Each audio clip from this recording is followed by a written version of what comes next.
श्रीशमञ्चितमव्ययं परमप्रकाशमगोचरं भेदवर्जितमप्रमेयमनन्तमाद्यमकल्मषं निर्मलं निगमान्तमद्वयमप्रतर्क्यमबोधकं प्रातरेव हि मानसान्तः ಭಾವಹೇ ಗುರುಪಾದುಕಾ.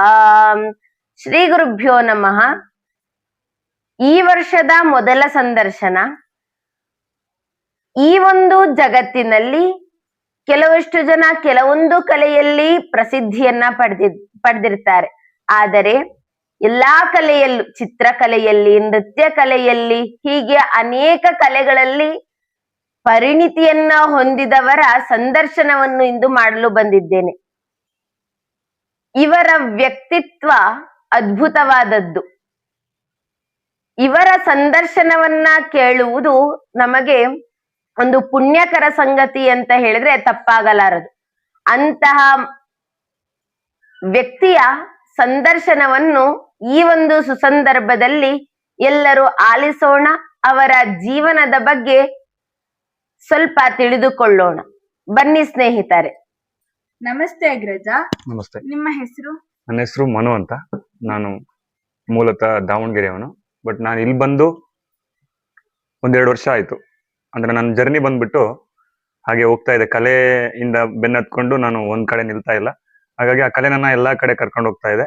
ಸೊ ನಾವ್ ಇವಾಗ ಮೂಲತಃ ಇರೋದು ಶ್ರವಣಬೆಳಗೊಳದಲ್ಲಿ. ನಿಮ್ಮ ತಂದೆ ತಾಯಿ ಹೆಸರು? ನನ್ನ ತಂದೆ ಹೆಸರು ಚಂದ್ರನಾಥ್ ಅಂತ. ನನ್ನ ತಾಯಿ ಹೆಸರು ಬಂದ್ಬಿಟ್ಟು ವೀಣಾ ಅಂತ. ನಿಮ್ಮ ಪ್ರಾಥಮಿಕ ಶಿಕ್ಷಣ ಇಲ್ಲ? ನನ್ನ ಪ್ರಾಥಮಿಕ ಶಿಕ್ಷಣ ಬಂದ್ಬಿಟ್ಟು ದಾವಣಗೆರೆ ಹತ್ರ ಇರೋ ಹರಪನಹಳ್ಳಿ ಅಂತ ಒಂದು ಊರು. ಸೊ ಅಲ್ಲಿ ನನ್ನ ಶಿಕ್ಷಣ ಎಲ್ಲ ಮುಗೀತು. ಅಲ್ಲಿ ನಡೆದ ಸಿಹಿ ಘಟನೆ ಹೇಳ್ಬೋದಾ? ಅಲ್ಲಿ ಸುಮಾರು ಸಿಹಿ ಘಟನೆ. ಏನಂದ್ರೆ, ನಾನು ಹುಟ್ಟಿ ಬೆಳೆದಂತ ಊರು. ನನ್ನ ಎಲ್ಲಾ ನೆನಪುಗಳನ್ನ ಅಲ್ಲಿ ಬಿಟ್ಟು ನಾನು ಬೇರೆ ಕಡೆ ಬಂದಿದ್ದೀನಿ. ಈಗ ಆ ನೆನಪುಗಳು ಮತ್ತೆ ಅವಾಗ ನನಗೆ ಯಾವಾಗ್ಲೂ ಮರುಕಳಿಸ್ತಾ ಇರುತ್ತೆ. ಯಾಕಂದ್ರೆ ನಾನು ಹುಟ್ಟಿ ಬೆಳೆದು ಅಲ್ಲಿ ಓಡಾಡಿ ಆಟ ಆಡಿ ಬಾಲ್ಯದಲ್ಲಿ ಚೇಷ್ಟೆ ಎಲ್ಲ ಮಾಡಿ, ಆಮೇಲೆ ಈ ಕಲೆ ಏನಿದೆಯಲ್ಲ, ಈಗ ಈ ಒಂದು ಇಂಟರ್ವ್ಯೂಗೆ ನೀವು ಕರೆದಿದ್ರಲ್ಲ, ಇದಕ್ ಮೂಲ ಕಾರಣನೇ ಆ ಒಂದು ಸ್ಥಳ. ಯಾಕಂದ್ರೆ ಅಲ್ಲಿಂದನೇ ಈ ಕಲೆ ಎಲ್ಲ ಉಟ್ಕೊಂಡಿದ್ ನನಗೆ. ಯಾಕಂದ್ರೆ ಆ ಒಂದು ಏರಿಯಾ ಹೆಸರು ಬಂದ್ಬಿಟ್ಟು, ಆ ಒಂದು ಏರಿಯಾ ಬಣಗಾರಪೇಟೆ ಅಂತ, ಅಂದ್ರೆ ಬಣ್ಣಗಾರರ ಪೇಟೆ ಅಂತ. ನಾನು ಇರ್ತಕ್ಕಂಥ ಜಾಗ ಕಲಾವಿದ್ರ ಕ್ಷೇತ್ರ. ಅದು ಒಂದ್ ಕಡೆ ಹುಲಿ ವೇಷ ಮಾಡೋರು, ಇನ್ನೊಂದ್ ಕಡೆ ಮಣ್ಣಿಂದ ಒಂದು ಆಕೃತಿಗಳನ್ನ ಮಾಡೋರು.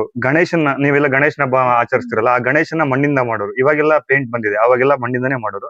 ಆಮೇಲೆ ಮಣ್ಣೆತ್ತಿನ ಅಮಾವಾಸ್ಯೆ ಅಂತ ಬರೋದು. ಅವಾಗ ಮಣ್ಣಲ್ಲಿ ಎಲ್ಲಾ ಹಸುಗಳನ್ನ ಮಾಡ್ಬಿಟ್ಟು ಪೂಜೆ ಮಾಡೋರು. ಸೊ ಅದೆಲ್ಲ ನಾನು ನೋಡ್ಕೊಂಡು ಬೆಳೆದಿದೆ ನನ್ನ ಬಾಲ್ಯದಲ್ಲಿ. ಹಂಗಾಗಿ ನನಗೆ ಈ ಕಲೆ ಅಲ್ಲಿಂದನೇ ಒಲ್ದಿರೋದು. ನೀವು ಯಾವ ಶಾಲೆಗೆ ಹೋಗ್ತಿದ್ರಲ್ಲ, ಅಲ್ಲಿ ಯಾವ್ದಾದ್ರು ಸ್ನೇಹಿತರು ನಿಮ್ಗೆ ಆಪ್ತರಾಗಿದ್ರ? ಇಲ್ಲ, ನನ್ಗೆ ಸ್ನೇಹಿತರು ಅಂದ್ರೆ, ನಾನು ಯಾವ ಒಂದು ಶಾಲೆಗೆ ಹೋದ್ರು ಸ್ನೇಹಿತ ಅಂದ್ರೆ ನನಗೆ ಕಲೆನೆ. ಯಾಕಂದ್ರೆ ಈ ಡ್ಯಾನ್ಸು ಮತ್ತೆ ಈ ಡ್ರಾಯಿಂಗು ಇವೆರಡರ ಮಧ್ಯೆ ನಾನು ಬೆಳೆದಿರೋದ್ರಿಂದ ಜಾಸ್ತಿ ಒಡನಾಟ ಇರ್ತಿರ್ಲಿಲ್ಲ. ನನಗೆ ಸ್ನೇಹಿತರು ಅಂದ್ರೆ ನನ್ನ ಮಕ್ಕಳು. ನಾನೇನ್ ಹೇಳ್ಕೊಡ್ತೀನೋ, ನಾನೇನ್ ಕಲಿಸ್ತೀನೋ, ನಾನೇನು ಅವ್ರಿಗೆ ಪ್ರೇರೇಪಣೆ ಕೊಡ್ತೀನೋ ಅದನ್ನೆಲ್ಲ ನನಗೆ ಅವ್ರು ಕೊಡ್ತಿದ್ದು ಅವ್ರೆ. ಹಂಗಾಗಿ ನಾನು ಜಾಸ್ತಿ ಜನರ ಹತ್ರ ಬೆರೀತಿರ್ಲಿಲ್ಲ, ಬಟ್ ಮಕ್ಕಳ ಜೊತೆ ಬೆರೀತಿದ್ದೆ. ಸೊ ನನ್ನ ಸ್ನೇಹಿತರು ಆ ಕಲೆ ಮತ್ತೆ ಮಕ್ಕಳು ಇಬ್ಬರೇನೆ. ಮತ್ತೆ ನಿಮ್ಗೆ ಅಲ್ಲಿ ಪಾಠ ಮಾಡಿದಂತಹ ಶಿಕ್ಷಕರ ಹೆಸರು? ಒಂದಷ್ಟು ಜನ ಶಿಕ್ಷಕರಿದ್ದಾರೆ, ಬಟ್ ತುಂಬಾ ನೆನಪಿಲ್ಲ ನನಗೆ. ಸೊ ಒಬ್ರಿದ್ದಾರೆ, ಪದ್ಮಾವತಿ ಅಂತ ಮೇಡಮ್. ಅವ್ರು ನನಗೆ ಇಂಗ್ಲಿಷ್ ಮಾಡ್ತಾ ಇದ್ರು. ಅವ್ರೊಬ್ಬರ ಹೆಸರು ನೆನಪಿದೆ. ಮತ್ತೆ ಇನ್ನೊಬ್ರು ಹಿಂದಿ. ಸೊ ಈ ಕಲೆ ಮೂಲ ಕಾರಣ ಪ್ರಾಥಮಿಕ ಶಿಕ್ಷಣನೇ. ಯಾಕಂದ್ರೆ ನಾನು ಶಾಲೆ ಒಳಗಡೆ ಹೋದಾಗ ನಾನು ಹಿಂದಿಲಿ ತುಂಬಾ ವೀಕ್ ಇದ್ದೆ. ಹಿಂದಿ ಅಂದ್ರೆ ನನಗೆ ಭಯ. ಏನಾಯ್ತು ಅಂದ್ರೆ, ಆದ್ರೂ ನಾನು ಹಿಂದಿ ಕ್ಲಾಸ್ಗೆ ಹೋಗ್ತಿದ್ದೆ. ಕಾರಣ ಏನಂದ್ರೆ, ಆ ಟೀಚರ್ ಬಂದ್ಬಿಟ್ಟು ಸೋಮಶೇಖರ್ ಅಂತ. ಅವರು ಬಂದ ತಕ್ಷಣ ಒಂದು ಹಾಡು ಹೇಳೋರು ನಮ್ಗೆ. ಯಾವ್ದೋ ಒಂದು ಒಳ್ಳೆ ಹಾಡು ಹೇಳಿ ನಮ್ನ ಕುಣಿಸೋರು. ಸೊ ಅಲ್ಲಿಂದ ನನಗೆ ಆಸಕ್ತಿ ಜಾಸ್ತಿ ಆಯ್ತು ಕಲೆ ಮೇಲೆ. ಸೊ ಅವ್ರು ನನ್ ಪನಿಷ್ ಮಾಡಿದ್ರು, ಹೊಡೆದ್ರು ಹಿಂದಿ ಕ್ಲಾಸ್ ಮಿಸ್ ಮಾಡ್ತಿರ್ಲಿಲ್ಲ. ಯಾಕಂದ್ರೆ ಕಾರಣ ಕಲೆ. ಅವ್ರು ಬಂದ ತಕ್ಷಣ ಒಂದು ಒಳ್ಳೆ ಹಾಡು ಹೇಳೋರು, ಅಭಿನಯ ಗೀತೆ ಹೇಳೋರು. ಸೊ ಅದು ನನ್ಗೆ ತುಂಬಾ ಇಷ್ಟ. ಹಂಗಾಗಿ ಆ ಗುರುಗಳು ಈಗ್ಲೂ ನನ್ಗೆ ನೆನಪಿದ್ದಾರೆ. ಯಾಕಂದ್ರೆ ನನ್ಗೆ ಚೆನ್ನಾಗಿ ಹೊಡೆದಿದ್ದಾರೆ, ಚೆನ್ನಾಗಿ ಕಲ್ಸಿದ್ದಾರೆ. ನಮ್ಗೆ ಯಾರು ಹೊಡೆದು ಕಲಿಸ್ತಾರಲ್ಲ ಅವ್ರನ್ನ ಯಾವತ್ತೂ ಮರೆಯಕ್ಕಾಗಲ್ಲ. ನಿಮ್ಗೆ ಚಿತ್ರಕಲೆ ಮತ್ತೆ ನೃತ್ಯವನ್ನ ಸ್ವಂತವಾಗಿ ನೀವು ಕಲ್ತ್ರ ಅಥವಾ ಯಾರ್ದ ಗುರುಗಳ ಮುಖಾಂತರ ಕಲ್ತ? ಇಲ್ಲ, ಇದ್ರ ಬಗ್ಗೆ ನಾನು ಡೀಟೇಲ್ ಆಗಿ ಹೇಳ್ತೀನಿ. ಯಾಕಂದ್ರೆ ನಾನು ಇದುವರೆಗೂ ಕಲ್ತಿರೋ ಯಾವ ಕಲೆಗೂ ನನ್ ಗುರು ಇಲ್ಲ. ನಾನು ಕಲ್ತಿರೋ ಯಾವ ಕಲೆಗೂ ನನ್ ಗುರು ಇಲ್ಲ.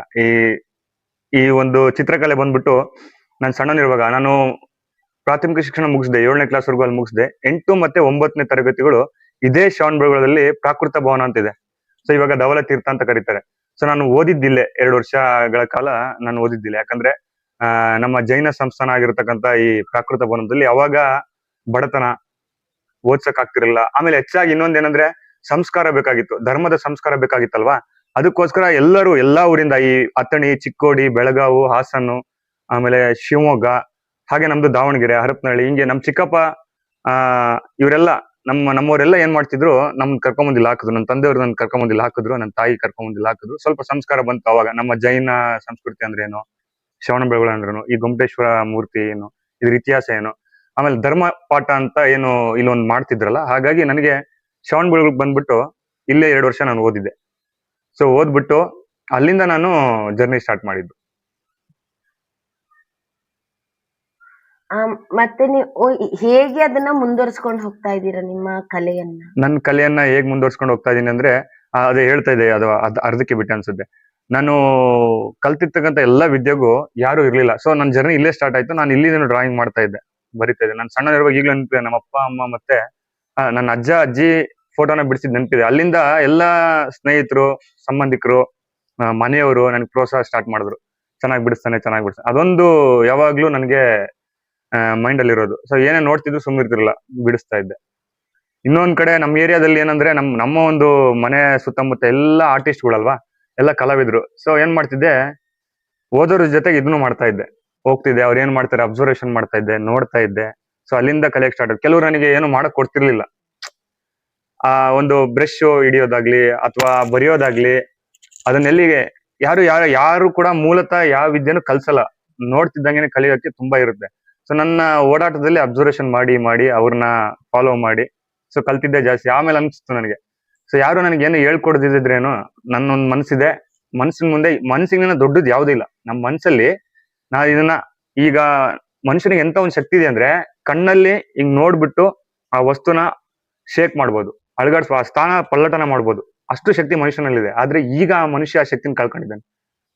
ಹೋಗ್ತಾ ಕಾಲಕ್ರಮೇಣ ಅದನ್ನ ಕಳ್ಕೊಂಡ್ಬಿಟ್ಟಿದ್ದಾನೆ. ಬಟ್ ಮನುಷ್ಯನಲ್ಲಿ ಅಂತ ಒಂದು ದೊಡ್ಡ ಶಕ್ತಿ ಇದೆ. ಅವಾಗೆಲ್ಲ ನೀವು ನೋಡಿರ್ಬೋದು, ತಪಸ್ ಮಾಡ್ಬಿಟ್ಟು ದೇವ್ರನ್ನೇ ಕರ್ಸ್ಕೊಂತ ಇದ್ರು. ಓದಿದ್ರ, ಪುರಾಣದಲ್ಲಿ ಓದಿದ್ರ, ಕಥೆಗಳಲ್ಲಿ ಓದಿದ್ರ, ಅದು ಸತ್ಯ. ನೀವು ಚರಿತ್ರೆಯಲ್ಲಿ ನೋಡಿದಿರ, ಸಿನಿಮಾದಲ್ಲಿ ನೋಡಿದಿರ. ಸೊ ಈಗ ಆ ಶಕ್ತಿ ಇಲ್ಲ. ಈಗ ಕಾಲಕ್ರಮೇಣ ಅನುಭವ, ಜೀವನದ ಶೈಲಿ ಚೇಂಜ್ ಆಗ್ತಾ ಮನುಷ್ಯ ಅನ್ನೋದು ಸೂಕ್ಷ್ಮತೆನ ಕಳ್ಕೊಂಡ್ಬಿಟ್ಟಿದ್ದಾನೆ. ಸೊ ನಾನೇನ್ ಮಾಡ್ತಾ ಇದ್ದೆ, ಅಬ್ಸರ್ವೇಷನ್. ಮನುಷ್ಯನಿಗೆ ಅಬ್ಸರ್ವೇಷನ್ ಹೊಂದಿದ್ರೆ, ಏಕಾಗ್ರತೆ ಹೊಂದಿದ್ರೆ ಏನಾದ್ರೂ ಕಲಿಬೋದು, ಹೇಗಾದ್ರೂ ಕಲಿಬೋದು. ಗುರು ಇಲ್ಲ ಅಂದ್ರೂ ಕಲಿಬೋದು. ಅದಕ್ಕೆ ಉದಾಹರಣೆ ನಾನೇ. ನಾನು ಕಲ್ತಿರೋ ಯಾವ ವಿದ್ಯೆಗೂ ಗುರು ಇಲ್ಲ. ನೋಡಿ ಕಲ್ತೆ, ಕೆಲವ್ರನ್ನ ಹೇಳಿ ಕಲ್ತೆ, ಕೆಲವೊಬ್ರು ಪನಿಷ್ಮೆಂಟ್ ಮಾಡಿದ್ರು, ಅದನ್ನ ನೋಡ್ಕೊಂಡ್ ಕಲ್ತೆ, ಕೆಲವೊಬ್ರನ್ನ ದೂರ ಇಟ್ರು, ಎಲ್ಲ ಮನೆಯವ್ರ ಸಪೋರ್ಟ್ ಸಿಕ್ತು. ಸೊ ಮನೆಯವ್ರು ನೀನ್ ಏನ್ ಮಾಡ್ತೀಯ ಮಾಡಪ್ಪ ಅನ್ನೋ ತರ ಅವ್ರು ಇವಾಗ್ಲೂ ಅವ್ರು ನನಗೆ ಇಂಡೈರೆಕ್ಟ್ ಆಗಿ ಸಪೋರ್ಟ್ ಅಲ್ಲಿ ಇದಾರೆ. ಬಟ್ ನನಗೆ ಇವತ್ತರೆಗೂ ನೀನ್ ಯಾಕೆ ಅದನ್ನ ಮಾಡ್ತೀಯಾ, ನೀನ್ ಯಾಕೆ ಇದನ್ನ ಮಾಡ್ತೀಯ ಅಂತ ಕೇಳಿಲ್ಲ. ಸೊ ಹಂಗಾಗಿ ಆ ಒಂದು ಜರ್ನಿ ನನಗೆ, ಆಮೇಲೆ ಕೆಲವೊಂದಷ್ಟು ಸ್ನೇಹಿತರು ಕಲಿಸ್ತಾರೆ, ನೀನ್ ಚೆನ್ನಾಗ್ ಮಾಡ್ತೀಯಾ, ನೀನ್ ಈ ತರ ಚೆನ್ನಾಗ್ ಮಾಡ್ತಿದ್ಯಾ, ನೀನ್ ಅಲ್ಲಿಗೆ ಹೋಗ್ಬೇಕು, ನೀನ್ ಇಲ್ಲಿಗೆ ಹೋಗ್ಬೇಕು. ಇವರೆಲ್ಲ ನನಗೆ ಇಂಡೈರೆಕ್ಟ್ ಆಗಿ ಗುರುಗಳು. ಇವರಿಂದನೇ ನಾನು ಮುಂದೆ ಸ್ಟೆಪ್ ಬೈ ಸ್ಟೆಪ್ ಊರಿಂದ ಊರಿಗೆ, ಆಮೇಲೆ ಬೆಂಗಳೂರಿಗೆ, ಹಂಗೆ ಹೋಗ್ತಾ ಜರ್ನಿ ಸ್ಟಾರ್ಟ್ ಆಯ್ತು.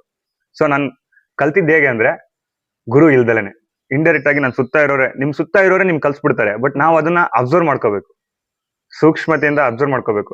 ಯಾವುದೇ ಕಲೆ ಆದ್ರೂ ನೋಡಿ, ಒಂದಷ್ಟು ಮಾಡಿ ಕಲಿಯೋದಕ್ಕಿಂತ ನೋಡಿ ಕಲಿಬೇಕು. ನಮ್ ಗುರುಗಳು ಒಬ್ರು ದೊಡ್ಡವ್ರು ಹೇಳ್ತಾರೆ, ಮಾಡಿ ಕಲಿಯೋದು ಕಮ್ಮಿ, ನೋಡಿ ಕಲಿಯೋದು ಜಾಸ್ತಿ. ಇವಾಗ ನೋಡಿ, ಇವಾಗ ಫಾರ್ ಎಕ್ಸಾಂಪಲ್ ಈಗಿನ ಮಕ್ಕಳೆಲ್ಲ ಟಿವಿಲಿ ಹಾಡು ಬಂದ್ರೆ ನೋಡಿ ಕಲ್ತ್ಬಿಟ್ಟಿರ್ತಾರೆ. ನಾವೆಲ್ಲ ಅವಾಗ ಪದ್ಯ ಓದ್ಬೇಕು ಅಂದ್ರೆ ಬರ್ಕೊಂಡು ಪ್ರಾಕ್ಟೀಸ್ ಮಾಡಿ ಆಮೇಲೆ ಹೋಗಿ ಒಪ್ಸ್ಬೇಕಾಗಿತ್ತು. ಇವಾಗ ಹಾಗಲ್ಲ. ಇವಾಗ ನೋಡಿದ ತಕ್ಷಣ ಯಾವ ಹಾಡನ್ನಾದ್ರೂ ಮಕ್ಕಳು, ಸಣ್ಣ ವಯಸ್ಸಿನ ಮಕ್ಕಳು ಹೇಳ್ಬಿಡ್ತಾರೆ. ಸೊ ಹಂಗಾಗಿ ನನ್ ಗುರು ಇಲ್ಲ. ಅದೇ ಕಲ್ತಿದ್ದೆಲ್ಲ ಅನುಭವದ ಮೂಲಕನೇ ಕಲ್ತೆ, ತಪ್ಪು ತಿದ್ಕೊಂಡೆ, ತಪ್ಪು ಮಾಡಿದೆ, ಕಲಿತಾನೆ ಕಲಿಸ್ತಾನೆ ತಪ್ಪು ಮಾಡ್ತಾ ಇದ್ದೆ. ಆ ತಪ್ಪನ್ನ ನಾನೇ ತಿದ್ಕೊಂತ ಇದ್ದೆ. ಮತ್ತೆ ಆ ಕಲಿಸುವ ಒಂದು ಶೈಲಿನ ಹೇಗ್ ಕಲಿಸ್ಬೇಕು ಅನ್ನೋದನ್ನು ತಿಳ್ಕೊಂಡೆ. ಈಗಲೂ ನೆನಪಿದೆ ನನಗೆ, ಮೊದಲನೇ ಸಾರಿ ನಾನು ರೂಮ್ ಬಾಗ್ಲು ಹಾಕೊಂಡು ಡ್ಯಾನ್ಸ್ ಮಾಡ್ತಾ ಇದ್ದೆ. ಅವಾಗೆಲ್ಲ ಸಿಡಿ ಕ್ಯಾಸೆಟ್ಸ್ ಇದ್ದು. ಎಲ್ಲಾ ಫ್ರೆಂಡ್ಸ್ ಆಟ ಆಡಕ್ ಹೋದ್ರು, ನಾನು ಒಬ್ನೇ ಡೋರ್ ಹಾಕೊಂಡು, ರೇಡಿಯೋ ಹಾಕೊಂಡು, ಅಥವಾ ಒಂದು ಸಿಡಿ ಕ್ಯಾಸೆಟ್ ಹಾಕೊಂಡು ಮನೆ ಒಳಗಡೆನೆ ಕುಣಿತಿದ್ದೆ. ಅಷ್ಟು ನಾಚಿಕೆ ನನಗೆ. ನೀವು ನಂಬಲ್ಲ, ನಾನು ಡ್ಯಾನ್ಸ್ ಮಾಡಕ್ ಸ್ಟಾರ್ಟ್ ಮಾಡಿದ್ ಸೆಕೆಂಡ್ PUC. LKG UKG ಪ್ರಾಥಮಿಕ ಹಂತದಲ್ಲೂ ನಾನು ಡ್ಯಾನ್ಸ್ ಮಾಡಿಲ್ಲ. ನಾನು ಡ್ಯಾನ್ಸ್ ಮಾಡಕ್ ಸ್ಟಾರ್ಟ್ ಮಾಡಿ ಸೆಕೆಂಡ್ PUC ಫೈನಲ್ ಇಯರ್ಗೆ ಅದು ಕಲ್ತ್ಬಿಟ್ಟು ಒಂದು ಸ್ಟೇಜ್ ಅಲ್ಲಿ ಹತ್ತಿ ಅದು PUC ಅದು ಈಗೂ ನನಗೆ ಕಣ್ ಕಟ್ಟಂಗಿದೆ. ಅಲ್ಲಿರೋರೆಲ್ಲ ನನ್ನ ಅಪ್ರಿಶಿಯೇಟ್ ಮಾಡಿದ್ರು. ಅಲ್ಲಿಂದ ನನ್ನ ಜರ್ನಿ ಸ್ಟಾರ್ಟ್ ಆಗಿದ್ದು. ಸ್ಟಿಲ್ ಈ ಇಂಟರ್ವ್ಯೂ ವರ್ಗು ಈಗಲೂ ಹಿಂಗೆ ನಡೀತಾ ಇದೆ. ಅಲ್ಲಿಂದ ಇಲ್ಲಿವರೆಗೂ ನನ್ಗೆ ಯಾವ ಗುರು ಇಲ್ಲ. ಆ ಜರ್ನಿನ ನಾನೇ ಕಲ್ತು ನಾನೇ ಅದನ್ನ ತಿದ್ಕೊಂಡು ಮತ್ತೇನ್ ಮಾಡ್ಬೇಕು, ಹೊಸದೇನ್ ಮಾಡ್ಬೇಕು, ಹೊಸ ಅನ್ವೇಷಣೆಯಲ್ಲಿ ಯಾವಾಗ್ಲೂ ಇರ್ತೀನಿ. ಹಂಗಾಗಿ ಆ ಕಲೆ ನನಗೆ ಬೇಗ ಒಲ್ದು ಬಂದ್ಬಿಡ್ತು.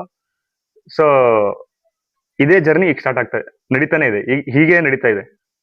ಮತ್ ನೀವು ಮೊದಲ ಬಾರಿಗೆ ಎಲ್ಲಿ ನಿಮ್ಮ ನೃತ್ಯವನ್ನ ನೀವು ಯಾರಿಗ್ ಹೇಳ್ಕೊಟ್ರಿ, ಯಾವ ಸ್ಥಳದಲ್ಲಿ ಹೇಳ್ಕೊಟ್ರಿ? ನೆನಪಿದೆ, ಅದು ಸೆಕೆಂಡ್ PUC ಲಿ. ಅದೇ ನಾನು ಒಂದು ಸ್ಟೇಜ್ ಅಲ್ಲಿ ಡ್ಯಾನ್ಸ್ ಮಾಡಿದೆ ಅಂತ ಹೇಳಿದ್ನಲ್ಲ, ಆ ಡ್ಯಾನ್ಸ್ ಮಾಡಿ ಹೇಳಿದ ತಕ್ಷಣ ಎಲ್ಲರೂ ನನ್ನ ಹತ್ರ ಬಂದು ತುಂಬಾ ಚೆನ್ನಾಗಿ ಮಾಡಿದೆ, ನಿನ್ ಯಾಕೆ ಇಷ್ಟ ದಿನ ಮಾಡ್ಲಿಲ್ಲ, ಈಗೆಲ್ಲ ಅಪ್ರಿಶಿಯೇಟ್ ಮಾಡಕ್ ಸ್ಟಾರ್ಟ್ ಮಾಡಿದ್ರು. ಅಲ್ಲಿದ್ದಂತ ಎಲ್ಲ ನಮ್ಮ ಲೆಕ್ಚರರ್ಗಳು, ಡ್ಯಾನ್ಸ್ ಮಾಸ್ಟ್ರೇ ಇನ್ಮೇಲೆ ನೀವು ನಮ್ ಡ್ಯಾನ್ಸ್ ಎಲ್ಲ ಹೇಳ್ಕೊಡ್ಬೇಕು, ನಮ್ಗೆ ನಮ್ಮ ಮಕ್ಕಳಿಗೆಲ್ಲ ನೀವೇ ಡ್ಯಾನ್ಸ್ ಮಾಸ್ಟರ್ ಅಂತ ಅಲ್ಲಿ ನನಗೆ ಮಾಸ್ಟರ್ ಅಂತ ಹೆಸರು ಕೊಟ್ರು ನಮ್ ಗುರುಗಳೆಲ್ಲ. ಅಲ್ಲಿಂದ ಜರ್ನಿ ಸ್ಟಾರ್ಟ್ ಆಗಿದ್ದು. ಸೊ ನನ್ಗೆ ನೆನಪಿರೋ ಹಂಗೆ ಸೆಕೆಂಡ್ PUC ಲಿ ನಾನು ಎಲ್ಲರಿಗೂ ಡ್ಯಾನ್ಸ್ ಹೇಳ್ಕೊಟ್ಟಿದ್ದೆ. ಹೇಳ್ಕೊಡ್ಬೇಕಾದ್ರೆ ನಿಮಗೆ ಆದಂತ ಅನುಭವಗಳು?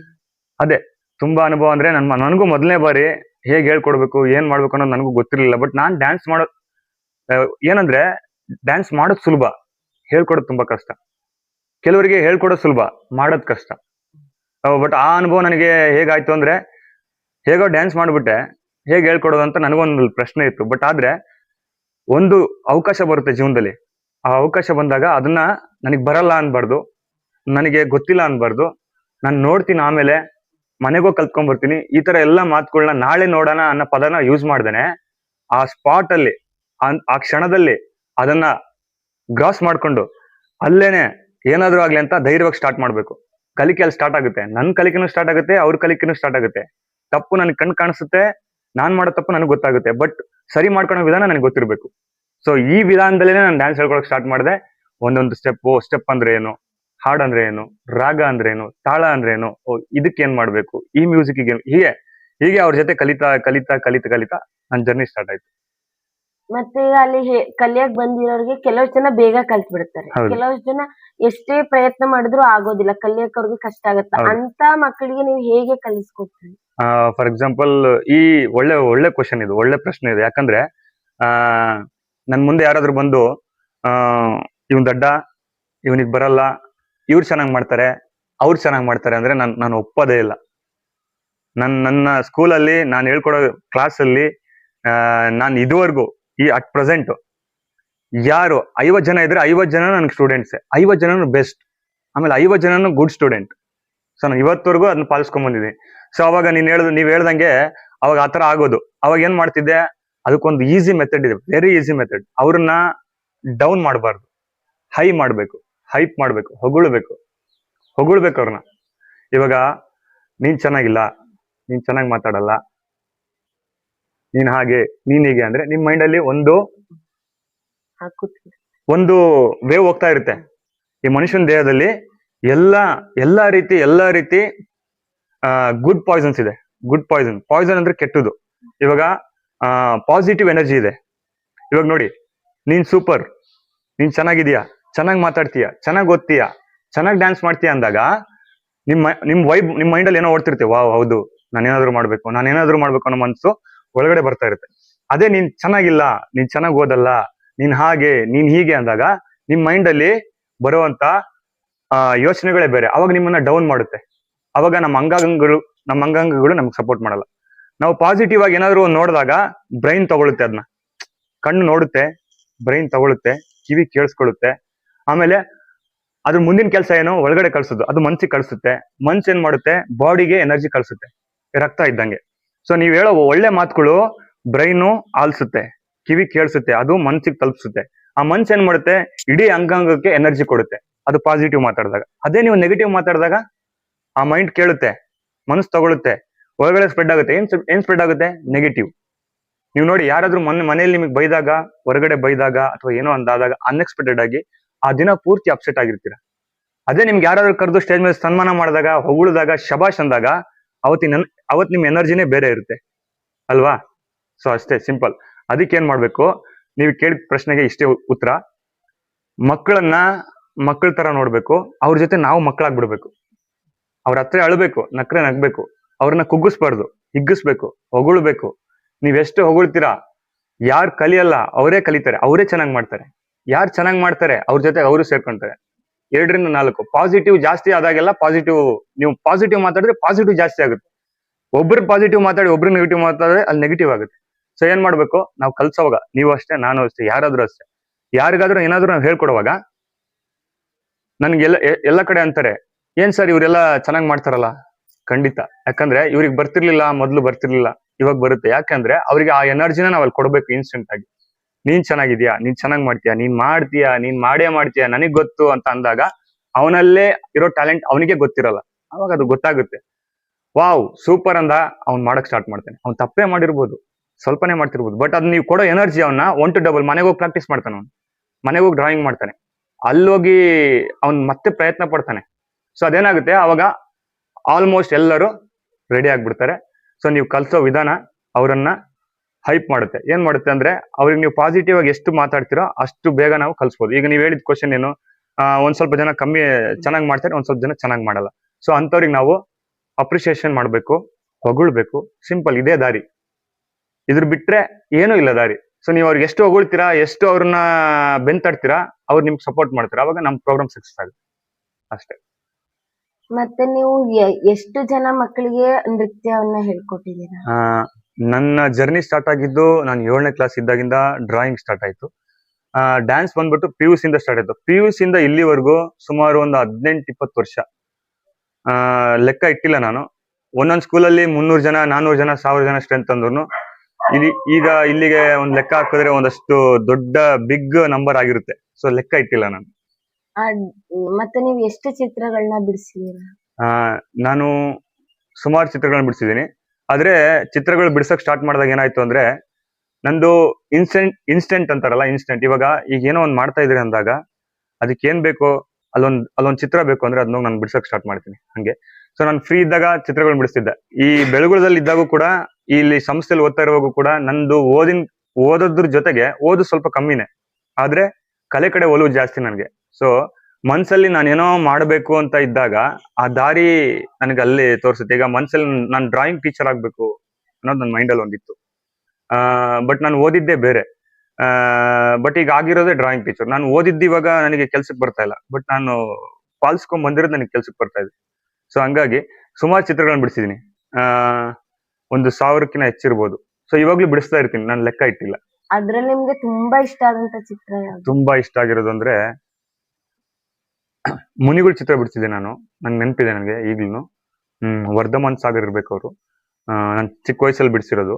ಅಲ್ಲ, ಶಾಂತಿ ಸಾಗರ್. ಸೊ ಅವ್ರದ್ದು ಮೂರ್ತಿ ಇಲ್ಲಿ ಪ್ರತಿಷ್ಠಾಪನೆ ಆಗಿದೆ ಅಲ್ವಾ. ಚಾರುಗಿರಿ ಅಂತಾನೂ ಮಾಡಿದ್ದಾರೆ, ಆಮೇಲೆ ಶಾಂತಿಗಿರಿ ಅಂತ ಮಾಡಿದ್ದಾರೆ. ಆ ಕಡೆ ಚಾರುಗಿರಿ ಇದೆ, ಈ ಕಡೆ ಶಾಂತಿಗಿರಿ ಇದೆ. ಮೊನ್ನೆ ಆಯ್ತದು. ಸೊ ಅವ್ರ ಒಂದು ಚಿತ್ರ ನಾನು ಇಲ್ದಾಗ ಬಿಡಿಸಿದ್ದೆ. ಸೊ ನನಗೆ ಈಗ್ಲೂ ನೆನಪಿದೆ. ಅದು ನನಗೆ ತುಂಬಾ ಫೇವ್ರೇಟ್, ಯಾಕಂದ್ರೆ ಅವರು ಮೊದಲ ಗುರು ನಮ್ಗೆ. ಹಾಗಾಗಿ ಅದನ್ನ ಬಿಡಿಸಕ್ಕೆ ನೀವು ಎಷ್ಟು ದಿನಗಳನ್ನ ತಗೊಂಡ್ರಿ? ಇಲ್ಲ, ಅದು ದಿನಗಳ ಕಾಲ ಹೋಗ್ಲಿಲ್ಲ. ಒಂದು ಚಿತ್ರ ಬಿಡಿಸ್ಬೇಕು ಅಂದಾಗ ಅದರ ಒಂದು ರೂಪರೇಷೆನ ನೋಡ್ಕೊಂಡಾಗ ನಮ್ಗೆ ಆಸಕ್ತಿ ಇರುತ್ತಲ್ವಾ. ಸೊ ಒಂದೊಂದ್ ಚಿತ್ರ 1 ಗಂಟೆ ಆಗುತ್ತೆ, ಒಂದೊಂದ್ ಚಿತ್ರ 2 ದಿನ ಆಗುತ್ತೆ. ನಾವು ಪೆನ್ಸಿಲ್ ಅಂತ ಯೂಸ್ ಮಾಡಿದಾಗ ಆ ಚಿತ್ರಗಳು 1 ದಿನದಲ್ಲೇ ಆಗುತ್ತೆ, ಕೆಲವೊಂದು ಅರ್ಧ ಗಂಟೆಲಿ ಆಗುತ್ತೆ. ನಾವು ಪೇಂಟ್ ಅಂತ ಯೂಸ್ ಮಾಡಿದಾಗ ಆ ಚಿತ್ರಗಳು ಏನಾಗುತ್ತೆ, ಅದು ಡ್ರೈ ಪ್ರೊಸೆಸ್ ಇರುತ್ತೆ, ಅದು ಒಣಗ್ಬೇಕು. ಬಣ್ಣದ ಲೇಪನಗಳು ಇರ್ತಾವಲ್ಲ, ಅವೇನಂದ್ರೆ ಫಸ್ಟ್ ಕೋಟಿಂಗ್, ಸೆಕೆಂಡ್ ಕೋಟಿಂಗ್ ಅಂತ ಹೇಳ್ತೀವಿ. ಮೊದಲ ಲೇಪನ, 2ನೇ ಲೇಪನ, ಆ ಶೇಡಿಂಗ್ಸ್ ಎಲ್ಲ ಬರ್ಬೇಕಂದಾಗ ಅವಕ್ಕೆ ಒಂದಷ್ಟು ಟೈಮ್ ತಗೊಳುತ್ತೆ. ಒಂದೊಂದ್ ಚಿತ್ರ 2 ದಿನ ತಗೊಳುತ್ತೆ, ಒಂದೊಂದ್ ಚಿತ್ರ 1 ದಿನ ತಗೊಳುತ್ತೆ. ಮತ್ತೆ ನೀವು ನೃತ್ಯವನ್ನ ಎಲ್ಲೆಲ್ಲಿ ಯಾವ್ಯಾವ ಊರಲ್ಲಿ ಹೇಳ್ಕೊಟ್ಟಿದ್ದೀರಿ? ಬೆಂಗಳೂರಲ್ಲಿ ಹೇಳ್ಕೊಟ್ಟಿದ್ದೀನಿ, ಮೈಸೂರಲ್ಲಿ ಹೇಳ್ಕೊಟ್ಟಿದ್ದೀನಿ, ದಾವಣಗೆರೆಯಲ್ಲಿ ಹೇಳ್ಕೊಟ್ಟಿದ್ದೀನಿ, ಆಮೇಲೆ ಹರಪನಹಳ್ಳಿಲಿ ಹೇಳ್ಕೊಟ್ಟಿದ್ದೀನಿ, ಸುಮಾರು ಕಡೆ ಹೇಳ್ಕೊಟ್ಟಿದ್ದೀನಿ. ಆಮೇಲೆ ಸುತ್ತೂರು ಮಠ, ಮೈಸೂರು. ಈ ಪ್ರತಿ ವರ್ಷ ಆಗಸ್ಟ್ 15ಕ್ಕೆ ಬೆಂಗಳೂರು ಪೆರೇಡ್ ಗ್ರೌಂಡ್ ಅಲ್ಲಿ ಒಂದು ಫಂಕ್ಷನ್ ನಡೆಯುತ್ತೆ. ಅಲ್ಲಿ ಎಲ್ಲ ನಮ್ಮ ಇವ್ರು ಬರ್ತಾರೆ. ಆ ಟೈಮಲ್ಲಿ ಕೂಡ ಒಂದಷ್ಟು ಒಂದು 600-700 ಜನ ಹುಡುಗರಿಗೆ ನಾವು ನೃತ್ಯ ಹೇಳ್ಕೊಡ್ತೀವಿ. ನಮ್ಮ ಒಂದು ತಂಡ ಇದೆ, ನಮ್ಮ ತಂಡದ ಜೊತೆ ಹೋಗಿ ಒಂದಷ್ಟು ಜನರಿಗೆ. ಅದರಲ್ಲೂ ಸಾಂಸ್ಕೃತಿಕ ಕಲೆಗಳು ಅಂದ್ರೆ ಡೊಳ್ಳು ಕುಣಿತ, ಯಕ್ಷಗಾನ, ಆಮೇಲೆ ಭರತನಾಟ್ಯ, ಈ ತರ ಒಂದಷ್ಟು ಫಾರ್ಮ್ ನ ತಗೊಂಡು ನಾವು ಒಂದೊಂದು ಫಾರ್ಮ್ ನ ಅವರಿಗೆ ಕಂಸಾಳೆ ಹೇಳ್ಕೊಡೋಕೆ ಸ್ಟಾರ್ಟ್ ಮಾಡಿದ್ವಿ. ಸುಮಾರು ಕಡೆ ಹೇಳ್ಕೊಡ್ತೀವಿ. ನೀವು ಯಾವ ಸಂಸ್ಥೆಯಲ್ಲಿ ಕೆಲಸವನ್ನ ಮಾಡಿದ್ರಿ? ಸಂಸ್ಥೆ ಅಂದ್ರೆ ಸುತ್ತೂರು ಸಂಸ್ಥೆಯಲ್ಲಿ ವರ್ಕ್ ಮಾಡಿದ್ದೀನಿ.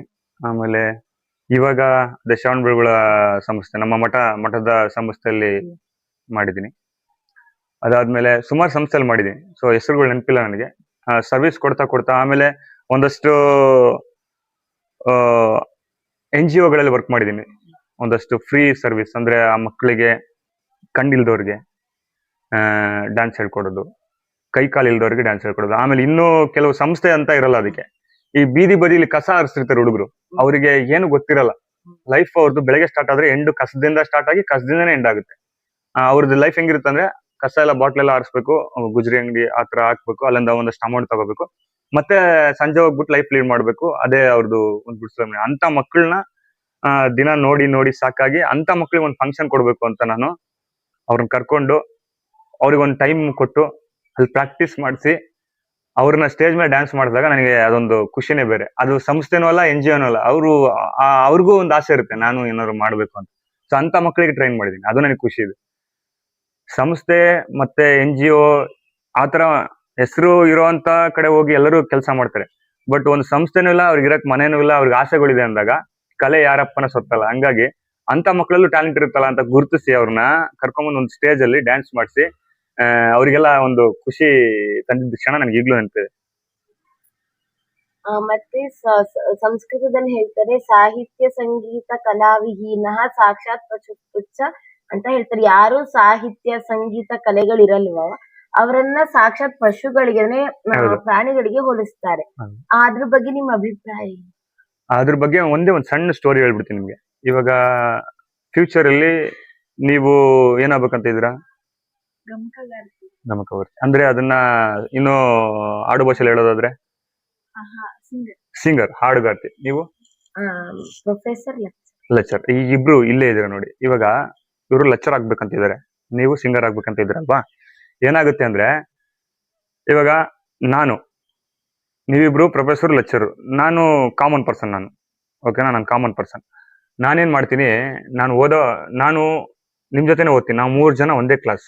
ಆದ್ರೆ ನೀವು ಸಂಗೀತ ಬಗ್ಗೆ ಒಲವಿದೆ, ನಿಮಗೂ ಸಂಗೀತದ ಬಗ್ಗೆ ಒಲವಿದೆ, ಹಾಡ್ ಬಗ್ಗೆ ಒಲವಿದೆ. ಸೊ ನೀವು ಏನಾಗ್ತೀರಾ? ಒಂದು ಎಕ್ಸಾಂಪಲ್ ಇದು, ನೀವು ಡಾಕ್ಟರ್ ಆಗ್ತೀರಾ, ನೀವು ಇಂಜಿನಿಯರ್ ಆಗ್ತೀರಾ. ನನಗೆ ಸಂಗೀತದ ಬಗ್ಗೆ ಜ್ಞಾನ ಇಲ್ಲ, ಕಲೆ ಬಗ್ಗೆ ಜ್ಞಾನ ಇಲ್ಲ. ನಾನ್ ಸುಮ್ನೆ ಇರ್ತೀನಿ. ನಾನು ಸುಮ್ನೆ ಪುಸ್ತಕ ಓದು, ಕೆಲಸ ತಗೋ, ಸಂಬಳ ತಗೋ ಅನ್ನೋ ಮೈಂಡ್ ಸೆಟ್ ನಂದು. ಸೊ ನಾವು 3 ಒಂದೇ ಸಂಸ್ಥೆಯಲ್ಲಿ ವರ್ಕ್ ಮಾಡ್ತೀವಿ.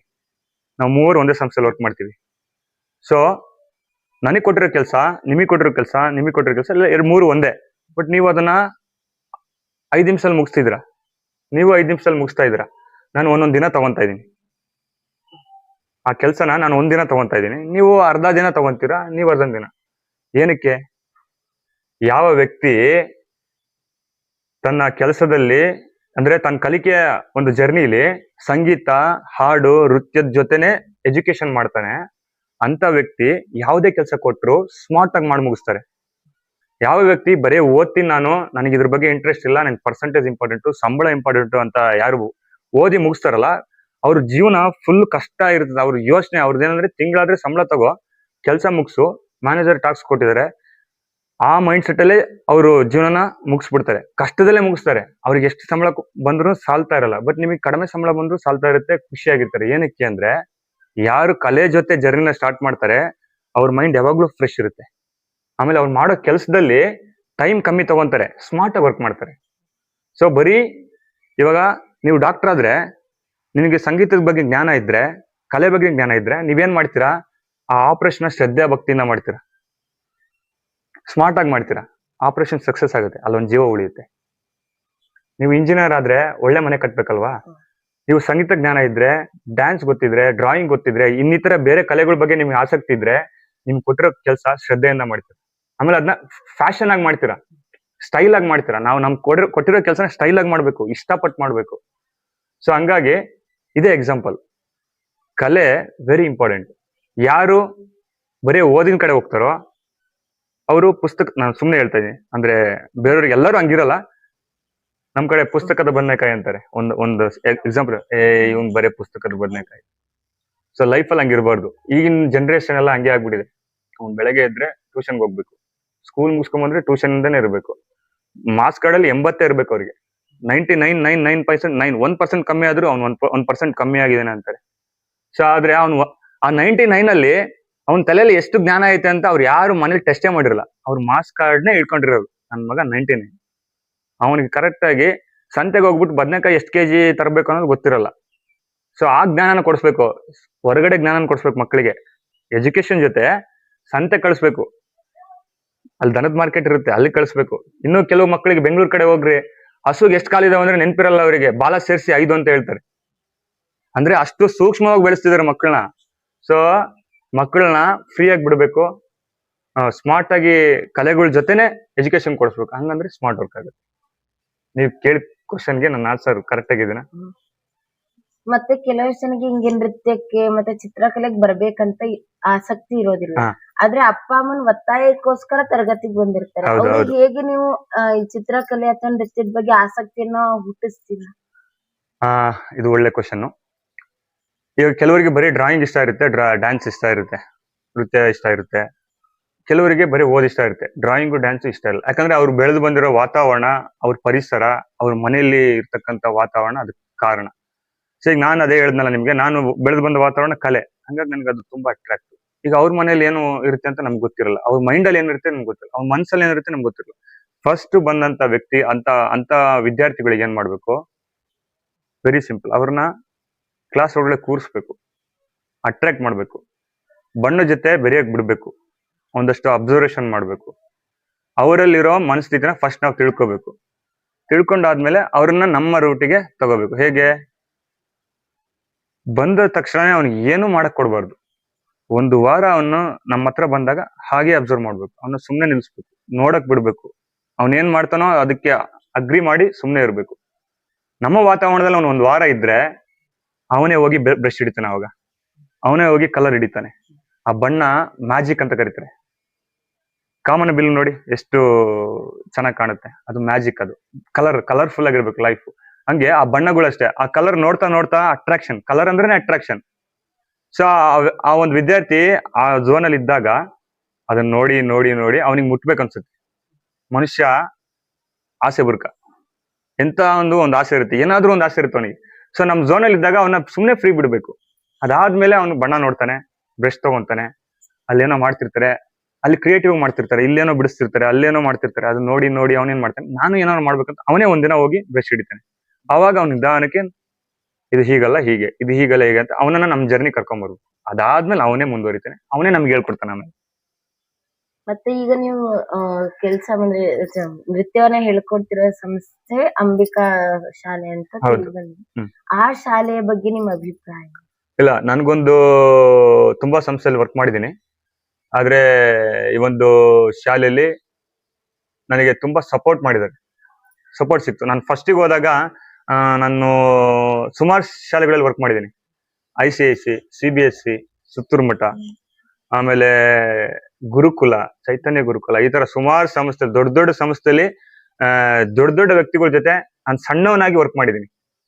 ಸೊ ಅದು ನನಗೆ ತುಂಬಾ ಹೆಮ್ಮೆ ಇದೆ. ಅದಾದ್ಮೇಲೆ ನಮ್ಮ ಲೈಫ್ ಸ್ಟೈಲು ಜರ್ನಿ, ಅದಾದ್ಮೇಲೆ ನಾನು ಬೆಂಗಳೂರಲ್ಲಿ ಸುಮಾರು ಒಂದಷ್ಟು ಸಿನಿಮಾಗಳು ಅಲ್ಲಿ ಆಕ್ಟ್ ಮಾಡಿದ್ದೀನಿ. ಆಮೇಲೆ ಚಿತ್ರದ ಒಂದು ಸಿನಿಮಾ ಬ್ಯಾಕ್ ಗ್ರೌಂಡ್ ಅಂದ್ರೆ ಆರ್ಟ್ ಡೈರೆಕ್ಟರ್ ಅಂತ ಕರೀತಾರೆ, ಕಲಾ ನಿರ್ದೇಶಕ ಅಂತ. ಒಂದು ಸಿನಿಮಾಗೆ ಡೈರೆಕ್ಟರ್ ಎಷ್ಟು ಇಂಪಾರ್ಟೆಂಟು, ಕಲಾ ನಿರ್ದೇಶಕನು ಅಷ್ಟೇ ಇಂಪಾರ್ಟೆಂಟ್. ಸೊ ಆ ಬ್ಯಾಕ್ ಗ್ರೌಂಡ್ ಸೆಟಪ್ ಇದ್ರೆ ಮಾತ್ರ ಅದನ್ನ ಮಾಡಕ್ ಹೋಗೋದು. ಸೊ ಹಂಗಿರುವಾಗ ಅದನ್ನು ಮಾಡ್ಕೊಂಡ್ ಬಂದೆ. ಹೀಗೆ ಮಾಡ್ತಾ ಮಾಡ್ತಾ, ಆದ್ರೆ ನಾನು ಎಷ್ಟೇ ಜರ್ನಿ ಮಾಡಿದ್ರು ಶಾಲೆ ಮತ್ತೆ ಮಕ್ಕಳ ಮಧ್ಯ ನಾನು ಇರೋದನ್ನ ಬಿಟ್ಟಿಲ್ಲ. ನನಗೆ ಮಕ್ಕಳ ಜೊತೆ ಇದ್ರೇನೆ ಖುಷಿ. ಅವ್ರು ಯಾವಾಗ್ಲೂ ಸದಾ ನನ್ನ ಜೊತೆ ಅವ್ರು ಇರ್ಬೇಕು, ನಾನು ಅವ್ರ ಜೊತೆ ಇರಬೇಕು, ನಾನು ಅವ್ರಿಗೆ ಏನಾರು ಹೇಳ್ಕೊಡ್ತಿರ್ಬೇಕು, ಅವರಿಂದ ನಾನೇನಾದ್ರು ಕಲಿತಾ ಇರ್ಬೇಕು. ಆಮೇಲೆ ಕಲ್ತಿರೋ ಖುಷಿ, ಆ ಮಕ್ಳು ಕಲ್ತಿರೋ ಖುಷಿ ಇರುತ್ತಲ್ಲ, ಅದನ್ನ ನೋಡಕ್ ಸೂಪರ್ ಅದು. ಎಲ್ಲರೂ ನಾನು ಹೇಳ್ಕೊಟ್ಟಿದ್ದನ್ನ ಮಾಡಿದಾಗ ನನಗೆ ಬಹಳ ಖುಷಿ ಆಗುತ್ತೆ. ಹಂಗೆ ಸುಮಾರು ಶಾಲೆಗಳು ವರ್ಕ್ ಮಾಡಿದೆ. ಆ ಜರ್ನಿ ಮತ್ತೆ ನಂಗೆ ಕಾಲಕ್ರಮೇಣ ನಾನು ಇಲ್ಲಿ ಓದಿ ಹೋಗಿದ್ದ ಒಂದು ಸ್ಥಳಕ್ಕೆ ಮತ್ತೆ ನನ್ನ ಕರ್ಕೊಂಬಂತು. ಅಂದ್ರೆ ನಾನು ಬೆಳಗುಳದಲ್ಲೇ ಓದಿದ್ದು, ನನ್ಗೆ ಗೊತ್ತಿರ್ಲಿಲ್ಲ ನನ್ನ ಫ್ಯೂಚರಲ್ಲಿ ನಾನು ಇಲ್ಲಿ ಬಂದು ಇಲ್ಲಿ ಸೆಟಲ್ ಆಗ್ತೀನಿ ಅಂತ. ಇಲ್ಲೇ ಬಂದೆ, ಇಲ್ಲಿ ಜರ್ನಿ ಸ್ಟಾರ್ಟ್ ಆಯ್ತು. ಒಂದಷ್ಟು ದಿನ ಕಾಲ ಕಳೆದೆ, ಮೈಸೂರಿಗೆ ಹೋಗ್ತಾ ಇದ್ದೆ, ಬೆಂಗಳೂರಿಗೆ ಹೋಗ್ತಾ ಇದ್ದೆ, ನನ್ನ ಕೆಲಸ ನಾನು ಮಾಡ್ತಾ ಇದ್ದೆ. ಹಂಗೆ ಇಲ್ಲಿ ನನ್ನ ಗೊತ್ತಿರೋರು ಒಂದ್ ಸ್ವಲ್ಪ ಜನ ಶಾಲೆಯಲ್ಲಿ ಹೋಗಿ ಶಾಲೆಯಲ್ಲಿ ನೀವು ಹೇಳ್ಕೊಟ್ರೆ ಚೆನ್ನಾಗಿರುತ್ತೆ ಅಂತ ಒಂದಷ್ಟು ಜನ ಮಾಹಿತಿ ಕೊಟ್ರು. ಅದಾದ್ಮೇಲೆ ಅಂಬಿಕಾ ಶಾಲೆಗೆ ಹೋದೆ. ಅಲ್ಲಿ ಸರೋಜ ಮೇಡಮ್ ಅಂತ ಮುಖ್ಯ ಶಿಕ್ಷಕರು. ಅವ್ರು ನನಗೆ ಸ್ಟಾರ್ಟಿಂಗ್ ಅಲ್ಲಿ ಬನ್ನಿ, ಅವ್ರಿಗೂ ಅವ್ರು ನನಗೆ ಈಗ್ಲೂ ಹೇಳ್ತಾರೆ, ಅವರು ಕಾಯ್ತಾ ಇದ್ರಂತೆ ಯಾರಾದ್ರೂ ಬೇಕು ಅಂತ. ನಾನು ಓದ್ ಟೈಮಲ್ಲಿ ಅವರಿಗೆ ಪ್ಲಸ್ ಆಗಿದೆ. ಅವ್ರು ಏನ್ ಮಾಡಿದ್ರು, ನನ್ಗೆ ಟೈಮಿಗೆ ದೇವ್ರು ನನಗೆ ನಾನು ಅನ್ಕೊಂಡಿದ್ನ ದೇವ್ರು ಟೈಮಿಗೆ ಕಳಿಸ್ತಾನಲ್ಲ ಅಂತ ನನ್ನ ಎದುರಿಗೆ ಎಷ್ಟು ಸರಿ ಹೇಳಿದ್ದಾರೆ. ಸೊ ಆ ಟೈಮಿಗೆ ಹೋದಾಗ ಅವ್ರಿಗೆ ಒಂದು ಅವಕಾಶ ಕೊಟ್ರು. ಸೊ ಅವ್ರು ಕೊಟ್ಟಿರೋ ಅವಕಾಶನ ನಾನು ಯೂಸ್ ಮಾಡ್ಕೊಂಡೆ. ಅದು ಎಷ್ಟು ಮಟ್ಟಿಗೆ ಯೂಸ್ ಮಾಡ್ಕೊಂಡೆ ಅಂತ ಅದು ಅವ್ರಿಗೆ ಗೊತ್ತು. ಬಟ್ ನಾನು ನನ್ನ ಒಂದು ಎಫೆಕ್ಟ್ ಏನಿದೆ ನಾನು ಹಾಕ್ಬಿಟ್ಟು ಮಾಡಿದೆ. ಸೊ ಖುಷಿ ಇದೆ ನನಗೆ. ಆ ಒಂದು ಶಾಲೆಯಲ್ಲಿ ಹೋದಾಗ ಸ್ಟಾರ್ಟಿಂಗ್ ಹೋದಾಗ ಒಂದ್ ಸ್ವಲ್ಪ ನನಗೆ ಅಡ್ಜಸ್ಟ್ ಆಗ್ತಿರಲಿಲ್ಲ. ಯಾಕೆ ಅಡ್ಜಸ್ಟ್ ಆಗ್ತಿರಲಿಲ್ಲ ಅಂದ್ರೆ, ನಾನು ಬೆಳೆದು ಬಂದಿರೋ, ನಾನ್ ಕೆಲಸ ಮಾಡಿ ಬಂದಿರೋ ಅಂತ ಶಾಲೆಗಳೇ ಬೇರೆ. ಸೊ ಇಲ್ಲಿ ಹೊಸ ವಾತಾವರಣ, ಹೊಸ ಸ್ಕೂಲು, ಆಮೇಲೆ ಇದು ಸರ್ಕಾರಿ ಶಾಲೆ. ನಾನು ಸರ್ಕಾರಿ ಶಾಲೆಯಲ್ಲಿ ಫ್ರೀ ಆಗಿ ವರ್ಕ್ ಮಾಡಿದೀನಿ. ಈ ಹಿಂದೆ ಮಕ್ಕಳಿಗೆ ಫ್ರೀ ಆಗಿ ವರ್ಕ್ ಮಾಡಿದೀನಿ. NSS ಕ್ಯಾಂಪ್ ಅಂತ ಬಂದಾಗ ಮಕ್ಕಳಿಗೆ ಫ್ರೀ ಆಗಿ ಡ್ಯಾನ್ಸ್ ಹೇಳ್ಕೊಟ್ಟಿದ್ದೀನಿ. ಗೌರ್ಮೆಂಟ್ ಶಾಲೆಯಲ್ಲಿ ವರ್ಕ್ ಮಾಡ್ಬೇಕಂದ್ರೆ ನಂಗೆ ತುಂಬಾ ಆಸೆ, ಮೊದ್ಲಿಂದ ಆಸೆ ಇತ್ತು. ಸೊ ಅದೇ ತರ ಇಲ್ಲೊಂದು ಗೌರ್ಮೆಂಟ್ ಶಾಲೆ, ಒಂದು ಎಡೆಡ್ ಶಾಲೆ ಸಿಕ್ತು. ಸೊ ಇಲ್ಲಿ ಮಕ್ಕಳು ನೋಡಿದಾಗ ನನಗೆ ಅನಿಸ್ತು, ಈ ಎಷ್ಟೊಂದು ಶಾರ್ಪ್ ಇದಾರೆ ಮಕ್ಕಳು, ಈ ಮಕ್ಕಳಿಗೆ ಏನಾದ್ರು ಮಾಡ್ಬೇಕು ಅಂತ ಡಿಸೈಡ್ ಆದೆ. ಒಂದಷ್ಟು ತಿಂಗಳು ಕಳೆದೆ ಅವ್ರ ಜೊತೆ. ಅದಾದ್ಮೇಲೆ ಆ ಶಾಲೆಯಲ್ಲಿರೋ ಮಕ್ಕಳು ಬೇರೆ ಲೆವೆಲ್ಗೆ ತಗೊಂಡು ಹೋಗ್ಬೇಕು ಅನ್ನೋ ಒಂದು ಆಸೆ ಇತ್ತು ನನಗೆ. ಸೊ ಅವ್ರೀಗ ನಾವ್ ಯಾವ್ದೇ ಒಂದು ಕಡೆ ಹೋದಾಗ ನಾವೇನ್ ಡ್ಯಾನ್ಸು ಆಡಿದ್ದೆ ಮಾತು, ಈ ತರ ಎಲ್ಲ ಮಕ್ಕಳದು ಒಂದು ಇದ್ದಾಗ, ಸೊ ಅವ್ರಿಗೆ ಒಂದಷ್ಟು ಬೇಸಿಕ್ ಸ್ಕಿಲ್ಸ್ ಇತ್ತು, ಅಂದ್ರೆ ಮಾಡಿದ್ರು. ಬಟ್ ಅವರಿಗೆ ರೂಪರೇಷೆ ಗೊತ್ತಿರಲಿಲ್ಲ, ಹೀಗ್ ಮಾಡ್ಬೇಕು ಹಾಗೆ ಮಾಡ್ಬೇಕು ಅಂತ. ನನಗೊಂದು ಅವಕಾಶ ಸಿಕ್ತು ಆ ಮಕ್ಕಳನ್ನ ಚೆನ್ನಾಗಿ ರೆಡಿ ಮಾಡಕ್ಕೆ. ಸೊ ಅದಕ್ಕೆ ಸರೋಜ ಮೇಡಮ್ ಅವರು, ಸಹ ಶಿಕ್ಷಕರು ಎಲ್ಲ ಸಪೋರ್ಟ್ ಮಾಡಿದ್ರು. ಸೊ ವಾರಕ್ಕೆ 2 ದಿನ ಹೋಗ್ತಿದ್ದೆ. ಆ 2 ದಿನದಲ್ಲಿ ಎಷ್ಟು ಸಾಧ್ಯನೋ ಅಷ್ಟು ಅವರಿಗೆ ಡ್ರಾಯಿಂಗ್ ಮತ್ತೆ ಡ್ಯಾನ್ಸ್ ನ ಹೇಳ್ಕೊಡಕ್ ಸ್ಟಾರ್ಟ್ ಮಾಡಿದೆ. ಸೊ ಆ ಸ್ಕೂಲಲ್ಲಿ ಹೋಗ್ತಾ ಹೋಗ್ತಾ ಸ್ಟಾರ್ಟಿಂಗ್ ಇದ್ದಂತ ಒಂದು ಮನಸ್ಥಿತಿ ಇರ್ತಿರ್ಲಿಲ್ಲ. ಯಾಕಂದ್ರೆ ಯಾರು ಪರಿಚಯ ಇಲ್ಲದಾಗ ನಮ್ಮ ಮನಸ್ಥಿತಿ ಬೇರೆ ಇರುತ್ತೆ. ಸೊ ಪರಿಚಯ ಆಗ್ತಾ ಆಗ್ತಾ ಮನಸ್ಥಿತಿ ಬೇರೆ ಆಗುತ್ತೆ. ಆಮೇಲೆ ಕೆಲವರಿಗೆ ನಮ್ಮ ಬಗ್ಗೆ ಗೊತ್ತಿರಲ್ಲ, ನಮ್ಮ ಬಗ್ಗೆ ಗೊತ್ತಾದ್ಮೇಲೆ ಅವರಿಗೆ ಅಭಿಪ್ರಾಯ ಬೇರೆ ಆಗುತ್ತೆ. ಸೊ ಗೊತ್ತಾಗದೇ ಇರೋರು ಹಂಗೆ ಇರ್ತಾರೆ, ಗೊತ್ತಾದವರು ನಮ್ಮ ಜೊತೆ ಜರ್ನಿ ಮಾಡ್ತಾರೆ, ಅಷ್ಟೇ ಸಿಂಪಲ್. ಸೊ ಏನಾಗುತ್ತೆ, ನಂದೊಂದು ಪಾಲಿಸಿ ಇದೆ, ನಾನು ಯಾವ ಸ್ಕೂಲ್ಗೆ ಹೋಗ್ತೀನೋ ಅಲ್ಲಿ ಕುದುರೆ ತರ ಇರ್ತೀನಿ. ಕುದುರೆ ತರ, ಜಟಕ ಬಂಡಿ ನೋಡಿದಿರಾ? ಕುದುರೆಗೆ ಇದಾಕಿರ್ತಾರೆ, ಏನದು ಲಗಾಮ್ ಇರುತ್ತೆ. ಲಗಾಮ್ ಯಾವಾಗ್ಲೂ ಇರುತ್ತೆ, ಬಟ್ ಅದಕ್ಕೆ ಕಣ್ಣಿಗೆ ಪಟ್ಟಿ ಹಾಕಿರ್ತಾರೆ. ಕುದುರೆ ಓಡೋವಾಗ ಡಿಸ್ಟ್ರಾಕ್ಟ್ ಆಗ್ಬಾರ್ದು ಅಂತ. ನೀವು ಅವ್ನು ಹೊಡೆದ್ರು, ಎಳಿದ್ರು, ಏನೇ ಕೂಗಾಡಿದ್ರು ಕುದುರೆ ರೋಡ್ನೇ ನೋಡ್ತಿರುತ್ತೆ, ಹಿಂಗೆ ಹೋಗುತ್ತೆ. ಅದು ಅಕ್ಕಪಕ್ಕ ಹಿಂಗ್ ನೋಡಕ್ಕೆ ಚಾನ್ಸೇ ಇರಲ್ಲ, ನೋಡೋದೇ ಇಲ್ಲ. ಸೊ ಹಂಗೆ ನಾನು ಯಾವ ಕಡೆ ಹೋದ್ರು ನನ್ನ ಜರ್ನಿ ಏನಂದ್ರೆ, ನಾನು ಹಿಂಗಿರ್ತೀನಿ, ಹಿಂಗೆ ಇರ್ತೀನಿ. ಫೋಕಸ್, ಅದನ್ನ ಫೋಕಸ್ ಅಂತ ಕರಿತೀವಿ. ನಾವು ಏನ್ ಮಾಡ್ಬೇಕು ಆ ಡೆಸ್ಟಿನಿ ಅದರಿಂದ ಫಾಲೋ ಮಾಡ್ಬೇಕು. ಸೊ ನಾ ಈ ಸ್ಕೂಲಿಗೆ ಬಂದಾಗ, ಈ ಸ್ಕೂಲಲ್ಲ, ನಾ ಯಾವ ಸ್ಕೂಲಿಗೆ ಹೋದ್ರು ನಾನಾಯ್ತು, ನನ್ ಕೆಲಸ ಆಯ್ತು. ನನಗೆ ಕೊಟ್ಟಿರೋ ಟಾಸ್ಕ್ ಸ್ಟಾರ್ಟಿಂಗ್ ಇಂದ ಎಂಡ್ ವರ್ಗು ಪಿನ್ ಟು ಪಿನ್ ನೀಟಾಗಿ ಬರ್ಬೇಕು. ಅದು ನನ್ನ ಆಸೆ, ಯಾವಾಗ್ಲೂ ಆಸೆ. ಸೊ ಒಬ್ರು ಹೊಗಳ್ತಾರೆ, ಒಬ್ರು ತಗೊಳ್ತಾರೆ, ಅಥವಾ ಒಬ್ರಿಗೆ ನಾನು ಮೆಚ್ಚಿಸ್ಬೇಕು ಅನ್ನೋಕೆ ನಾನು ಯಾವುದೇ ಕಾರಣಕ್ಕೂ ಎಲ್ಲಿ ಕೆಲಸ ಮಾಡಲ್ಲ. ನಾನು ಮೆಚ್ಚಬೇಕು, ನನ್ನ ಕೆಲಸ ನನಗ್ ಮೆಚ್ಚುಗೆ ಆಗ್ಬೇಕು, ನನ್ನ ಕೆಲಸ ನನಗ್ ಮೆಚ್ಚುಗೆ ಆಗಿ ಆ ಕೆಲಸ ಮಕ್ಳಿಗೆ ಇಷ್ಟ ಆಗ್ಬೇಕು. ಸೊ ನನ್ಗೆ ಅಪ್ರಿಸಿಯೇಷನ್ ಯಾರು ಗೊತ್ತಾ? ನನ್ನ ಮಕ್ಕಳು ಆ ಶಾಲೆಯಲ್ಲಿರೋ ಮಕ್ಕಳು ನನಗೆ ಎಷ್ಟು ಸಪೋರ್ಟ್ ಮಾಡಿದ್ದಾರೆ ಅಂದ್ರೆ, ನಾನು ಒಂದ್ ಹೇಳ್ಕೊಟ್ರೆ ಅವ್ರು 10 ಮಾಡ್ತಾರೆ, ಆ ತರ ರೆಡಿ ಆಗಿದ್ದಾರೆ. ಅದು ಖುಷಿ ನನಗೆ. ಸೊ ಇವಾಗ ಆ ಶಾಲೆಯಲ್ಲಿ ಎಲ್ಲಾ ಕಡೆಯಿಂದ ಸಪೋರ್ಟ್ ಸಿಕ್ಕಿದ್ದು ನಮ್ಮ ಸರೋಜಾ ಮೇಡಮ್ ಇಂದ. ಸೊ ಅವ್ರು ಸಪೋರ್ಟ್ ಕೊಟ್ರು. ಸ್ಟಾರ್ಟಿಂಗ್ ಅಲ್ಲಿ ಅವ್ರಿಗೆ ಒಂದ್ ಸ್ವಲ್ಪ ನನ್ನ ಬಗ್ಗೆ ಗೊತ್ತಿರ್ಲಿಲ್ಲ, ಹೆಂಗೋ ಏನೋ ಅಂತ. ಸೊ 1 ಪ್ರೋಗ್ರಾಮ್ ಮಾಡಿದೆ, 2 ಪ್ರೋಗ್ರಾಮ್ ಮಾಡಿದೆ. ಅದಾದ್ಮೇಲೆ ಅವ್ರು ನನ್ನ ಹತ್ರ ಬರ್ತಾನೆ ಇರ್ಲಿಲ್ಲ. ಕಲ್ಚರಲ್ ಅಂತ ಬಂದಾಗ ಅವ್ರು ನನ್ನ ಹತ್ರ ಬರ್ತಾನೆ ಇರಲಿಲ್ಲ. ನನಗೆ ಅಷ್ಟೊಂದು ಸಪೋರ್ಟ್ ಕೊಟ್ಬಿಟ್ರು. ಅವ್ರಿಗೆ ನಾನೇನು ಹೇಳ್ತಿರ್ಲಿಲ್ಲ, ಅವ್ರು ನಾನೇನು ಕೇಳ್ತಿರ್ಲಿಲ್ಲ. ಬೇರೆ ಕಾರ್ಯಕ್ರಮಗಳನ್ನ ಅವ್ರು ನೋಡ್ಕೊಳ್ಳೋರು, ಕಲ್ಚರಲ್ ನ ಬಿಟ್ಬಿಡೋರು. ಯಾಕೆ ಅಂತ ಕೇಳಿದ್ರೆ, ನೀನ್ ಬಂದಿದ್ಯಲ್ಲ ನನಗೆ ತುಂಬಾ ಖುಷಿ ಆಯ್ತು, ನಾನು ಆ ಕಡೆ ಬರೋದೇ ಇಲ್ಲ. ಇವಾಗ್ಲೂ ಅದೇ. ಸೊ ಹಂಗೆ ಆ ಶಾಲೆಯಲ್ಲಿ ತುಂಬಾ ಸಪೋರ್ಟ್ ಸಿಕ್ತು. ಮಕ್ಕಳು ತುಂಬಾ ತುಂಬಾ ಅದ್ಭುತವಾದ ಟ್ಯಾಲೆಂಟ್. ಅವರು ಹೇಗಿದ್ದಾರೆ ಅಂದ್ರೆ, ಮಕ್ಕಳು ಅವರಿಗೆ ನೀವೇನಾದ್ರೂ ಹೇಳ್ಕೊಟ್ರೆ ಕಲಿಯೋ ಶಕ್ತಿ ಇದೆ. ಎಲ್ಲ ಒಂದೇ ಏಜ್ ಮಕ್ಕಳು, ಕ್ಲಾಸ್ ಬೇರೆ ಬೇರೆ ಅಷ್ಟೇ. ಎಲ್ಲರದು ಮಕ್ಕಳ ಮನ್ಸು ತುಂಬಾ ಸಾಫ್ಟ್ ಆಗಿರುತ್ತೆ. ಅದು ಮಕ್ಕಳ ಮನ್ಸು ಮುದ್ದೆ ಇದ್ದಂಗೆ. ಏನೋ ನೀವು ಮುದ್ದೆ ಹೆಂಗ್ ಮುರಿತೀರಾ, ಹೆಂಗ್ ಶೇಪ್ ಕೊಡ್ತೀರಾ, ಹಂಗಂಗ್ ಶೇಪ್ ಆಗುತ್ತೆ. ಸೊ ಅದು ನಮ್ ಟೀಚರ್ಸ್ ಗೊತ್ತಿರ್ಬೇಕು, ನಮಗ್ ಗೊತ್ತಿರ್ಬೇಕು ಹೇಳ್ಕೊಡ್ರಿಗೆ. ನಾನೇನ್ ಮಾಡ್ತಿದ್ದೆ, ಬೇರೆ ಕಡೆ ಫೋಕಸ್ ಮಾಡ್ತಿರಲ್ಲ. ನನಗೆ ಏನ್ ಬೇಕು ಆ ಮಕ್ಕಳಿಂದ ಅದನ್ನ ಮೋಲ್ಡ್ ಮಾಡ್ತಿದ್ದೆ, ಅವರಿಂದ ತಗೊಂತಿದ್ದೆ, ಕಾರ್ಯಕ್ರಮಕ್ಕೆ ಹಾಕ್ತಿದ್ದೆ, ಸಕ್ಸಸ್ ಮಾಡ್ತಿದ್ದೆ. ಸೊ ಇವಾಗ್ಲೂ ಅದೇ ಕೆಲಸ ಮಾಡ್ತಿರೋದು. ಸೊ ಒಳ್ಳೆ ಸ್ಕೂಲು ಸಿಕ್ತು, ಒಳ್ಳೆ ಫ್ಯಾಕಲ್ಟಿ ಸಿಕ್ತು. ಸೊ ಇವಾಗ ಆ ಸ್ಕೂಲಲ್ಲಿ ಕೆಲಸ ಮಾಡಕ್ ನಂಗೆ ತುಂಬಾ ಹೆಮ್ಮೆ ಇದೆ. ಯಾಕಂದ್ರೆ ನಾನು ಏನ್ ಮಾಡಿದ್ರು ನನಗೆ ಸಪೋರ್ಟ್ ಮಾಡ್ತಾರೆ. ಇವಾಗ ಕೂಡ ಪ್ರೆಸೆಂಟ್ ಇವಾಗ ಸಮ್ಮರ್ ಕ್ಯಾಂಪ್ ಕೂಡ ಮಾಡ್ತಾ ಇದ್ದೆ, ಅದಕ್ಕೂ ಸಪೋರ್ಟ್ ಮಾಡಿದ್ದಾರೆ. ಈಗಲೂ ಒಳ್ಳೆ ಒಳ್ಳೆ ಮಕ್ಳು ಬರ್ತಾರೆ. ನಮ್ಮ ಸ್ಕೂಲ್ ಮಕ್ಳಿಗಿನ ಹೊರಗಡೆ ಸ್ಕೂಲ್ ಮಕ್ಳು ಜಾಸ್ತಿ ಬರ್ತಾ ಇದಾರೆ. ಹಾಗಾಗಿ ಆ ಒಳ್ಳೆ ಸ್ಕೂಲು, ಒಳ್ಳೆ ಫ್ಯಾಕಲ್ಟಿ, ಒಳ್ಳೆ ಟೀಚರ್ಸು ಎಲ್ಲರೂ ಇದ್ದಾರೆ. ಆದ್ರೆ ಕೊನೆಯದಾಗಿ ಒಂದೇ ಒಂದು ಮಾತು ಹೇಳ್ತೀನಿ ಈ ಸ್ಕೂಲ್ ಬಗ್ಗೆ. ಸ್ಕೂಲ್ ಸಿಗೋದೇ ಪುಣ್ಯ ಅಂತಾರೆ. ಸ್ಕೂಲಲ್ಲಿ ಕೆಲಸ ಮಾಡೋದೇ ಪುಣ್ಯ.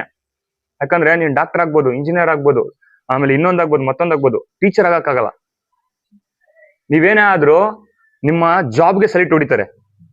ಅಂದ್ರೆ ನೀವು ಸಂಬಳ ಕೊಡ್ತೀರಾ, ಡಾಕ್ಟರ್ ಇವರು ಸಂಬಳ ಕೊಡ್ತಾರೆ, ಇವ್ರು ಇಂಜಿನಿಯರು, ನನ್ನ ಓನರು ಅನ್ನೋದಕ್ಕೋಸ್ಕರ ನಿಮಗೆ ಸಲ್ಯೂಟ್ ಹೊಡಿತಾರೆ. ಆದ್ರೆ ಗುರು ರೋಡಲ್ಲಿ ವಾಕಿಂಗ್ ಮಾಡ್ಕೊಂಡು ಹೋಗ್ತಾ ಇದ್ರೆ ಕಾರ್ ನಿಲ್ಸಿ ಶಿಷ್ಯ ಬಂದ್ಬಿಟ್ಟು ನಮಸ್ತೆ ಮಾಡಿ ಕಾಲಿಗೆ ಬಿದ್ದು, ಗುರುಗಳೇ ನಾನ್ ನಿಮ್ ಸ್ಟೂಡೆಂಟು, ನಾನು ಇವಾಗ ಕಾರಲ್ಲಿ ಓಡಾಡ್ತೀನಿ ಅಂತ ಹೇಳೋದು ಒಬ್ರಿಗೆ, ಅದು ಟೀಚರ್ಗೆ ಮಾತ್ರ. Teacher very best job. ಆ ಜಾಬ್ ಅಲ್ಲಿರೋರು ಆ ಜಾಬಿಗೆ ಒಂದು ಒಳ್ಳೆ ಧರ್ಮ ಕೊಡ್ಬೇಕು. ಮನೆಯಿಂದ ಶಾಲೆಗೆ ಬಂದ ತಕ್ಷಣ ಅವರೆಲ್ಲ ನಮ್ಮ ಮಕ್ಕಳು, ಅವರಿಗೋಸ್ಕರ ಏನಾದ್ರೂ ಮಾಡ್ಬೇಕು. ಯಾರು ಮಕ್ಕಳಿಗೋಸ್ಕರ ಏನು ಮಾಡಲ್ವೋ ಅವ್ರ ಶಾಲೆಯಲ್ಲಿದ್ದು ವೇಸ್ಟ್.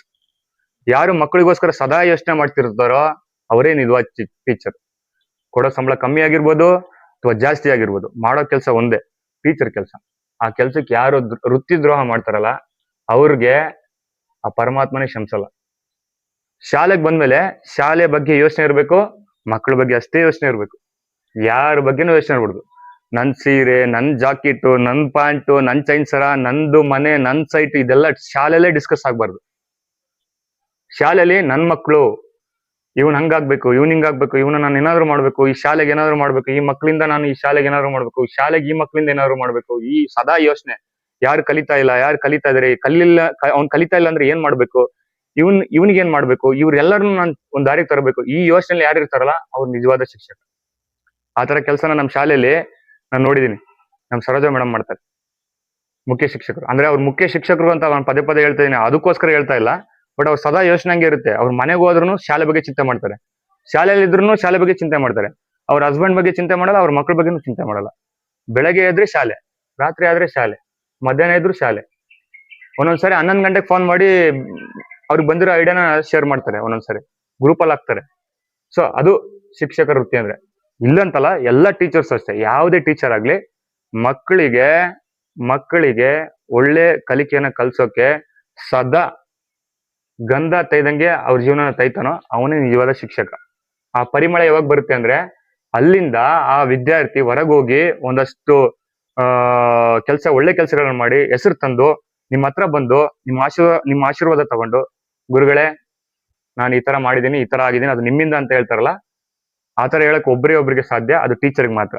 ಇನ್ ಯಾವ ಜಾಬ್ ಎಲ್ಲಾರು ನೋಡಿದ್ರ ಹೋಗ್ಬಿಟ್ಟು ನಿಮ್ಮಿಂದ ನನ್ಗೆ ಹಿಂಗಾಯ್ತು ಅಂತ? ಎಲ್ಲ ಸ್ವಾರ್ಥ. ಬಟ್ ಸ್ವಾರ್ಥ ಇಲ್ದೇ ಇರೋ ಕೆಲಸ ಯಾವ್ದು ಗೊತ್ತಾ? Teacher job. ಸುಮಾರು ಜನಕ್ಕೆ ಟೀಚರ್ ಜಾಬ್ ಅಂದ್ರೆ ಅಲ್ಲಿ ಚೆನ್ನಾಗಿರುತ್ತೆ, ಬೇರೆ ಕಡೆಯಿಂದ ಚೆನ್ನಾಗಿರಲ್ಲ. ಹೊರಗಡೆ ಪ್ರಪಂಚದಲ್ಲಿ ಎಲ್ಲ ಇಂಜಿನಿಯರು, ಡಾಕ್ಟರ್ ಮಕ್ಕಳೆಲ್ಲ ಯಾರ ಹತ್ರ ಬರ್ತಾರೆ ನೋಡಿದಿರಾ? ಪ್ರಪಂಚದಲ್ಲಿ ಎಂತ ದೊಡ್ಡ ವ್ಯಕ್ತಿ ಇರ್ಲಿ, ಆದ್ರೆ ತಲೆ ಬಗ್ಸ್ಬೇಕಾಗಿರೋದು ಯಾರಿಗೆ? ಗುರುಗ್ ಮಾತ್ರ. ಸೊ ಹಾಗಾಗಿ ಒಳ್ಳೆ ಕೆಲಸ ಟೀಚರ್ ಜಾಬ್. ಸೊ ನಮ್ಮ ಶಾಲೆಯಲ್ಲಿ ನನಗೆ ಅದೊಂದು ಹೆಮ್ಮೆ ಇದೆ. ನಾನು ನನ್ನ ಮಕ್ಕಳಿಗೋಸ್ಕರ ಏನಾದ್ರು ಮಾಡ್ತೀನಿ, ಮುಂದೂ ಮಾಡ್ತೀನಿ, ಮಾಡ್ತಾನೆ ಇರ್ತೀನಿ. ಅಂಬಿಕಾ ಶಾಲೆಯಲ್ಲಿ ಸಹ ಶಿಕ್ಷಕರ ಸಹಕಾರ ಹೇಗಿತ್ತು? ನಮ್ಮ ಶಾಲೆಯಲ್ಲಿ ಎಲ್ಲಾ ಶಿಕ್ಷಕರು ಅದ್ಭುತವಾಗಿದ್ದಾರೆ. ಅವರ ಒಂದು ಸಪೋರ್ಟ್ನ ಕೊಡ್ತಾರೆ. ಹೇಗಂದ್ರೆ ಯಾವ್ದಾದ್ರು ಒಂದು ಕಾರ್ಯಕ್ರಮ ಸ್ಟಾರ್ಟ್ ಆದಾಗ ಎಲ್ಲ ಈ ದೀಪಾವಳಿ, ದಸರಾ ಹಬ್ಬದಲ್ಲಿ ಹಬ್ಬ ಆಚರಣೆ ಮಾಡ್ತೀವಲ್ಲ, ಆತರ ಮಾಡ್ತಾ ಇರ್ತೀವಿ. ಸೊ ಯಾರ್ಯಾರು ಏನೇನ್ ಕೆಲಸ ಕೊಟ್ಟಿರ್ತೀವಿ ಆಯಾ ಕೆಲಸನ ಅವ್ರು ಮಾಡ್ತಾ ಇರ್ತಾರೆ. ಸೊ ಸದಾ ಓಡಾಡ್ಕೊಂಡೆ ಹಬ್ಬದ ವಾತಾವರಣ ಕ್ರಿಯೇಟ್ ಮಾಡ್ತಾ ಇರ್ತೀವಿ ಅಂಬಿಕಾ ಶಾಲೆಯಲ್ಲಿ. ಸೊ ಅದು ನನಗೆ ಅಲ್ಲಿ ಹೋದಾಗೆ ಗೊತ್ತಾಗಿದ್ದು. ಸೊ ತುಂಬಾ ಚೆನ್ನಾಗಿರುತ್ತೆ. ಸೊ ಪರಿಪೂರ್ಣವಾಗಿ ನಾನು ನೋಡಿದಾಗ ಏನ್ ಅನ್ಸುತ್ತೆ ಅಂದ್ರೆ, ಒಂದು ಹಬ್ಬದ ವಾತಾವರಣ ಯಾವಾಗ್ಲೂ ಇರುತ್ತೆ. ನಮ್ಮ ಟೀಚರ್ಸ್ ಎಲ್ಲ, ಅದ್ರಲ್ಲಿ ಕೆಲವರು ಎಲ್ಲಾ ಟೀಚರ್ಸ್ ನನಗೆ ಒಳ್ಳೆ ಸಪೋರ್ಟಿವ್ ಆಗಿರ್ತಾರೆ. ನಾನು ಏನ್ ಹೇಳಿದ್ರು ನನಗೆ ಸಪೋರ್ಟ್ ಮಾಡ್ತಾರೆ. ನಾನು ಏನ್ ಕೇಳಿದ್ರು ನನ್ನ ಇಲ್ಲ ಅಂತ ಹೇಳಲ್ಲ. ಸೊ ಹಾಗೆ ಬಾಹುಬಲಿ ಸರ್ ಇರ್ಬೋದು, ಆಮೇಲೆ ನಮ್ಮ ಸರೋಜ ಮೇಡಮ್, ಮೊದಲನೇದಾಗಿ ಮುಖ್ಯ ಶಿಕ್ಷಕರು, ಅವ್ರು ಬಿಡಂಗೇ ಇಲ್ಲ. ಯಾಕಂದ್ರೆ ಅವರೇ ನನಗೆ ಬ್ಯಾಕ್ ಬೋನ್. ಅವರು ತುಂಬಾ ಸಪೋರ್ಟ್ ಮಾಡಿದ್ರು. ಸ್ಟಾರ್ಟಿಂಗ್ ಅಲ್ಲಿ ಹೋದಾಗ ನಾನು ಏನ್ ಕೇಳಿದ್ರು ಅವರು ಇಲ್ಲ ಅಂತಿರ್ಲಿಲ್ಲ. ಇವೆಂಟ್ ಮಾಡಕ್ ಸ್ಟಾರ್ಟ್ ಆದಾಗ ನನಗೆ ಇದು ಬೇಕು, ಅದು ಬೇಕು, ನಿಮ್ಗೆ ಏನ್ ಬೇಕೋ ಅದನ್ನ ತಗೊಳ್ಳಿ, ನೀವು ಮಾಡಿ ಅಂತ ಹೇಳೋರು. ಒಂದು ಸರೋಜ ಮೇಡಮ್, ಇನ್ನೊಂದು ಬಾಹುಬಲಿ ಸರ್. ಅವರು ಸರ್ ಹೌದು, ನನ್ಗೆ ಅಣ್ಣನೂ ಹೌದು. ಸೊ ಅವರು ಅಷ್ಟೇ, ಅವರು ನನಗೆ ಒಳ್ಳೆ ಸಪೋರ್ಟ್. ಇದ್ರ ಜೊತೆ ಇನ್ನು ಎಲ್ಲ ಟೀಚರ್ಸ್ ಇದ್ದಾರೆ, ಎಲ್ಲ ಟೀಚರ್ಸ್. ಆಮೇಲೆ ಭೂಮಿಕಾ ಮೇಡಮ್ ಅಂತ ಇದ್ದಾರೆ. ಸೊ ಅವ್ರ ಹೆಂಗಂದ್ರೆ ಅವರು ಶಾರ್ಪ್, ಫುಲ್ ಶಾರ್ಪ್. ಈ ಏನಾದ್ರು ಒಂದು ಹೇಳಿದ್ರೆ ಅದನ್ನ ತೋರ್ಸ್ಕೊಟ್ಟಿದ್ನ ಹಂಗೆ ಮಾಡುವಂತ ಶಕ್ತಿ ಇದೆ ಅವರಿಗೆ. ಸೊ ಅವರು ಅಷ್ಟೇ, ಅವ್ರ ಸಪೋರ್ಟ್ ನನಗೆ ತುಂಬಾ ಇತ್ತು. ಆಮೇಲೆ Saroja madam, Bhoomika madam, Bahubali sir, Shridhar sir, ಎಲ್ಲರೂ ಒಂದಲ್ಲ ಒಂದ್ ರೀತಿ ಸಪೋರ್ಟ್ ಮಾಡಿದ್ದಾರೆ. ಸೊ ಬಟ್ ನನಗೆ ಬ್ಯಾಕ್ ಬೋನ್ ಆಗಿ ಯಾವಾಗ್ಲೂ ನನ್ಗೆ ಸಪೋರ್ಟ್ ಮಾಡ್ತಾರೆ ಎಲ್ಲ ಟೀಚರ್ಸ್. ಈ ವರ್ಷದಲ್ಲಿ ಶಾಲೆಯಲ್ಲಿ ನೀವು ಯಾವ ಯಾವ ಚಟುವಟಿಕೆಯನ್ನ ಮಾಡಿದ್ರಿ? ಈ ವರ್ಷದಲ್ಲಿ ನನಗೆ ನೆನಪಿರುವಂಗೆ ನಾನು ಮೊದಲನೇ ಸಾರಿ ನೋಡಿದ್ದು ಕೃಷ್ಣ ಜನ್ಮಾಷ್ಟಮಿ ಅಂತೀವಲ್ಲ, ಅದನ್ನ ಮಾಡಿದ್ರು. ಸೊ ಅವಾಗ ನಾನು ಇನ್ನು ಶಾಲೆಗೆ ಹೊಸಬ, ಅವಾಗ ತಾನೇ ಬಂದಿದ್ದೆ. ಸೊ ನನ್ನ ಗೆಸ್ಟ್ ಆಗಿ ಕರೆದಿದ್ರು. ನಾನು ಬೇಡ ಅಂತ ಹೇಳಿದೆ. ಅದಾದ್ಮೇಲೆ ಇಲ್ಲ ನೀವು ಬನ್ನಿ ಅಂತ ಹೇಳ್ಬಿಟ್ಟು ಕರೆದು ಮೊದಲನೇ ಸಾರಿ ಗೆಸ್ಟ್ ಆಗಿ ಕರೆದು ಆ ಒಂದು ಫಂಕ್ಷನ್ ನ ಸಕ್ಸಸ್ ಮಾಡಿದ್ರು. ಅದಾದ್ಮೇಲೆ ನನಗೂ ಅಭಿನಂದನೆಗಳು ಸಲ್ಲಿಸಿದ್ರು. ಅದಕ್ಕೆ ನನಗೆ ಇವಾಗ್ಲೂ ಧನ್ಯವಾದ ಹೇಳ್ತೀನಿ. ಸೊ ಅದಾದ್ಮೇಲೆ ಆಗಸ್ಟ್ 15 ಬಂತು, ಅಲ್ಲಿ ಡ್ಯಾನ್ಸ್. ನನಗೆ ಅದು ಈಗಲೂ ನೆನಪಿದೆ, ಯಾಕಂದ್ರೆ ಮೊದಲನೇ ಕಾರ್ಯಕ್ರಮ ನಂದು ಈ ಊರಲ್ಲಿ. ಹೆಂಗೋ ಏನೋ, ಇಲ್ಲಿ ಜನ ಹೆಂಗೋ, ಇಲ್ಲಿ ವಾತಾವರಣ ಹೆಂಗೋ, ಇಷ್ಟಪಡ್ತಾರೋ ಇಲ್ವೋ, ಇದೊಂದು ಇರುತ್ತೆ. ಅದ್ರ ಜೊತೆಗೆ ನಾನು ಸಕ್ಸಸ್ ಮಾಡ್ತೀನಿ ಅನ್ನೋದು ನನ್ಗೊಂದಿರುತ್ತೆ. ಸೊ ಯಾಕಂದ್ರೆ ಅದು ಪ್ರಿಪ್ರೇಷನ್ ಹಂಗೆ ಮಾಡ್ಕೊಂಡಿರ್ತೀನಿ. ಒಂದು ಆಗಸ್ಟ್ 15 ತುಂಬಾ ಚೆನ್ನಾಗಿತ್ತು, ತುಂಬಾ ಚೆನ್ನಾಗಾಯ್ತು. ಎಲ್ಲರೂ ಅಪ್ರಿಸಿಯೇಷನ್ ಮಾಡಿದ್ರು. ಅಲ್ಲಿ ಬಂದವರೆಲ್ಲ ನಿಮ್ ಶಾಲೆ ಡ್ಯಾನ್ಸ್ ತುಂಬಾ ಶಿಸ್ತಿನಿಂದ ಇತ್ತು ಅಂತ ಹೇಳಿದ್ರು. ಅದು ಇಂಪಾರ್ಟೆಂಟ್. ನಾವು ಮಾಡೋ ಕೆಲಸದಲ್ಲಿ ಶಿಸ್ತು ಕಾಣ್ಬೇಕು, ಹೊಸತು ಕಾಣ್ಬೇಕು, ಶಿಸ್ತು ಕಾಣ್ಬೇಕು. ಸೊ ಅದು ನನ್ನ ಕ್ರಿಯೇಟಿವಿಟಿ. ಅದನ್ನ ನಾನು ಯಾವಾಗ್ಲೂ ಡಿಸಿಪ್ಲಿನ್, ನನ್ಗೆ ಡ್ಯಾನ್ಸ್ ಕಮ್ಮಿ ಇದ್ರು ಡಿಸಿಪ್ಲಿನ್ ಜಾಸ್ತಿ ಇರ್ಬೇಕು, ಅದನ್ನ ನಾನು ಎಕ್ಸ್ಪೆಕ್ಟ್ ಮಾಡ್ತೀನಿ. ಆಗಸ್ಟ್ 15 ಆಯ್ತು. ಅದಾದ್ಮೇಲೆ ನನಗೆ ನೆನಪಿರೋಂಗೆ ಪ್ರತಿಭಾ ಕಾರಂಜಿ ಬಂತು. ಅಲ್ಲಿ ಒಂದಷ್ಟು ಡ್ರಾಯಿಂಗ್ ಅಲ್ಲಿ 1ನೇ ಸ್ಥಾನ, 2ನೇ ಸ್ಥಾನ ಬಂತು. ಮತ್ತೆ ಬೇರೆ ಹಾಡು ಅದು ಇದ್ರಲ್ಲೆಲ್ಲ ಬಂತು. ಬಟ್ ನನ್ನ ಕ್ಷೇತ್ರದಲ್ಲಿ ಬಂದ್ಬಿಟ್ಟು ಡ್ರಾಯಿಂಗ್ ಅಲ್ಲಿ 1st, 2nd ಸ್ಥಾನ ತಗೊಂಡ್ರು. ಆಮೇಲೆ ಕ್ಲೈ ಮಾಡ್ಲಿಂಗು ಮಾಡಿದ್ರು. ಅದರಲ್ಲೂ ಒಂದಷ್ಟು ಸ್ಥಾನಗಳು ಗಳಿಸಿದ್ರು. ಒಳ್ಳೆ ಶಾಲೆಗೆ ಹೆಸರು ತಂದು ಕೊಟ್ರು. ಅದನ್ನ ಮಾಡಿದ್ವಿ, ಅದು ತುಂಬಾ ಚೆನ್ನಾಗಾಯ್ತು. ಅದಾದ್ಮೇಲೆ ಮಾಡಿದ್ದು ಆಗಸ್ಟ್ 15 ಆದ್ಮೇಲೆ ನಾವ್ ಇದನ್ನ ಮಾಡಿದ್ವಿ. ಇದಾದ್ಮೇಲೆ ಕಟ್ ಮಾಡಿ. ಅದಾದ್ಮೇಲೆ ನಾವು ಮಾಡಿದ್ದು ವೆಜಿಟೇಬಲ್ ಡೇ ಅಂತ ಮಾಡಿದ್ವಿ. ಅದಕ್ಕೊಂದು ಫ್ರೇಮ್ ರೆಡಿ ಮಾಡಿದೆ, ತರಕಾರಿಗಳದೆಲ್ಲ ಒಂದು ಫ್ರೇಮ್ ರೆಡಿ ಮಾಡಿ. ಮಕ್ಕಳು ನಾರ್ಮಲ್ ಆಗಿ ನಾವು ಡೇಸ್ ನ ಆಚರಣೆ ಮಾಡ್ತಿದೀವಲ್ಲ, ಅವ್ರಿಗೆ ಒಂದು ಏನಾದ್ರು ಒಂದು ಫ್ರೇಮ್ ಕೊಡ್ಬೇಕು ಅಂತೇಳಿ ಒಂದು ಸೆಲ್ಫಿ ಕಾರ್ನ ಅಂತ ರೆಡಿ ಮಾಡಿದ್ವಿ. ಸೆಲ್ಫಿ ರೆಡಿ ಮಾಡ್ಬಿಟ್ಟು ತರಕಾರಿಗಳ ಚಿತ್ರ ಹಾಕಿ ಅದು ತುಂಬಾ ಅದ್ಭುತವಾಗಿ ಬಂತದು. ಸೊ ಎಲ್ಲಾ ಕ್ಲಾಸ್ ಮಕ್ಕಳು ಕೂಡ ಅಲ್ಲಿ ಹೋಗ್ಬಿಟ್ಟು ನಿಂತ್ಕೊಂಡು ಫೋಟೋ ತಕೊಂಡ್ರು. ಸೊ ಮಕ್ಕಳಿಗೆಲ್ಲ ವೆಜಿಟೇಬಲ್ಸ್ ಒಂದು ಡ್ರೆಸ್ ಹಾಕ್ಸಿದ್ರು. ಸೊ ಚಿಕ್ಕ ಮಕ್ಕಳು LKG, pre-KG, UKG ಮಕ್ಕಳಿಗೆ ಹಾಕ್ಸಿದ್ರು. ಸೊ ಅದ್ರ ಜೊತೆಗೆ ಅವ್ರೇನೋ ವೆಜಿಟೇಬಲ್ ಡೇ ಮಾಡ್ಬಿಡ್ತಾರೆ, ಯಾರು LKG, UKG ಮಕ್ಕಳು, pre-KG ಮಕ್ಕಳಿಗೆ ಅಂತ. ಅದು ಓಕೆ. ಇನ್ನು ನಮ್ಮ ಇತರ ಮಕ್ಕಳಿಗೂ ಸ್ವಲ್ಪ ಬೇಜಾರಾಗ್ಬಾರ್ದು ಅಂತ ನಾನೇನ್ ಮಾಡಿದೆ, ಒಂದ್ ಸಣ್ಣ ಐಡಿಯಾ ಮಾಡಿದೆ. ಅಲ್ಲೊಂದು ಸೆಲ್ಫಿ ಕಾರ್ನರ್ ರೆಡಿ ಮಾಡಿದ್ವಿ ತರಕಾರಿಗಳದ್ದು. ಅವಾಗ ಏನಾಯ್ತು, ಆ ತರಕಾರಿ ದಿನದಲ್ಲಿ ಈ ಮಕ್ಕಳೆಲ್ಲ ಎಂಜಾಯ್ ಮಾಡಿದ್ರು, ಒಂದ್ ಒಳ್ಳೆ ಕಾರ್ಯಕ್ರಮ ಆಯ್ತು. ಸೊ ಪ್ರತಿ ಕ್ಲಾಸ್ ಮಕ್ಕಳು LKG, UKG, pre-KG 1ರಿಂದ 7ನೇ ತರಗತಿ ಇಂಗ್ಲಿಷ್ ಮೀಡಿಯಂ ವರ್ಗುನು ಎಲ್ಲಾ ಮಕ್ಕಳು ಸೆಲ್ಫಿ ಕಾರ್ನರ್ಗೆ ಬಂದ್ಬಿಟ್ಟು ಅವ್ರ ಕ್ಲಾಸ್ ಟೀಚರ್ ಜೊತೆ ಸಿಂಗಲ್ ಫೋಟೋ ಸೆಲ್ಫಿ ಎಲ್ಲ ತಗೊಂಡು ಗ್ರೂಪ್ಗೆಲ್ಲ ಹಾಕಿದ್ರು. ತುಂಬಾ ಎಂಜಾಯ್ ಮಾಡಿದ್ರು. ಆ ಒಂದು ಕಾರ್ಯಕ್ರಮ ಅದ್ಭುತವಾಗಿ ಬಂತು, ಸಕ್ಸಸ್ ಕೂಡ ಆಯ್ತು, ಎಲ್ಲ ಅಪ್ರಿಸಿಯೇಷನ್ ಮಾಡಿದ್ರು. ಅದಾದ್ಮೇಲೆ ನಾವು ಮಾಡಿದ್ದು ಸಂತೆ ಅಂತ, ಮಕ್ಕಳ ಸಂತೆ, ತರಕಾರಿ ಸಂತೆ ಅಂತ ಮಾಡಿದ್ವಿ. ಸೊ ಮಕ್ಕಳ ಸಂತೆ ಮಾಡಿದ್ವಿ. ಸೊ ಅಲ್ಲೇನಾಯ್ತು ಅಂದ್ರೆ ಪ್ಲಾನ್ ಏನು ಇರ್ಲಿಲ್ಲ, ರ್ಯಾಂಡಮ್ ಆಗಿ ಲಿಂಕ್ ಮಾಡ್ತಾರೋ ಹಂಗೆ ಮಾಡ್ತಾ ಇದ್ವಿ. ಸೊ ಅದಕ್ಕೆ ಇನ್ನೊಂದ್ ಸ್ವಲ್ಪ ಮೆರಗ್ ಕೊಡೋಣ ಅಂತ ಹೇಳ್ಬಿಟ್ಟು ನಮ್ಮ ಮುಖ್ಯ ಶಿಕ್ಷಕರು ಒಂದಷ್ಟು ಚಪ್ರ ಹಾಕ್ಸಿದ್ರು, ಏನದು ಪೆಂಡಲ್ ಹಾಕ್ಸಿದ್ರು. ಬರೀ ಪೆಂಡಲ್ ಹಾಕ್ಸಿದ್ರೆ ಚೆನ್ನಾಗಿರಲ್ಲ ಅಂತ ಏನ್ ಮಾಡಿದ್ವಿ, ನಮ್ಮಲ್ಲೇ ಇರೋಂತ ವಸ್ತುಗಳು ತಗೊಂಡು, ಸ್ಟೂಲ್ಗಳು, ಚೇರ್ಗಳು ತಗೊಂಡು ಒಂದು ಕಂಬ ರೆಡಿ ಮಾಡ್ಬಿಟ್ಟು, ಒಂದು ಆರ್ಚ್ ರೆಡಿ ಮಾಡ್ಬಿಟ್ಟು ಅದಕ್ಕೊಂದು ಮಕ್ಕಳ ಸಂತೆ ಅಂತ ಕಲರ್ಫುಲ್ ಆಗಿ ಮಕ್ಕಳೇ ಮಾಡಿರೋ ಅಂತ ಡ್ರಾಯಿಂಗ್ ನ ಹಾಕ್ಬಿಟ್ಟು ತುಂಬಾ ಅದ್ಭುತವಾಗಿ ಬಂತು. ಆ ಒಂದು ಫಂಕ್ಷನ್ಗೆ ನಮ್ಮ ಸ್ವಾಮೀಜಿ ಅವರು ಬಂದಿದ್ರು.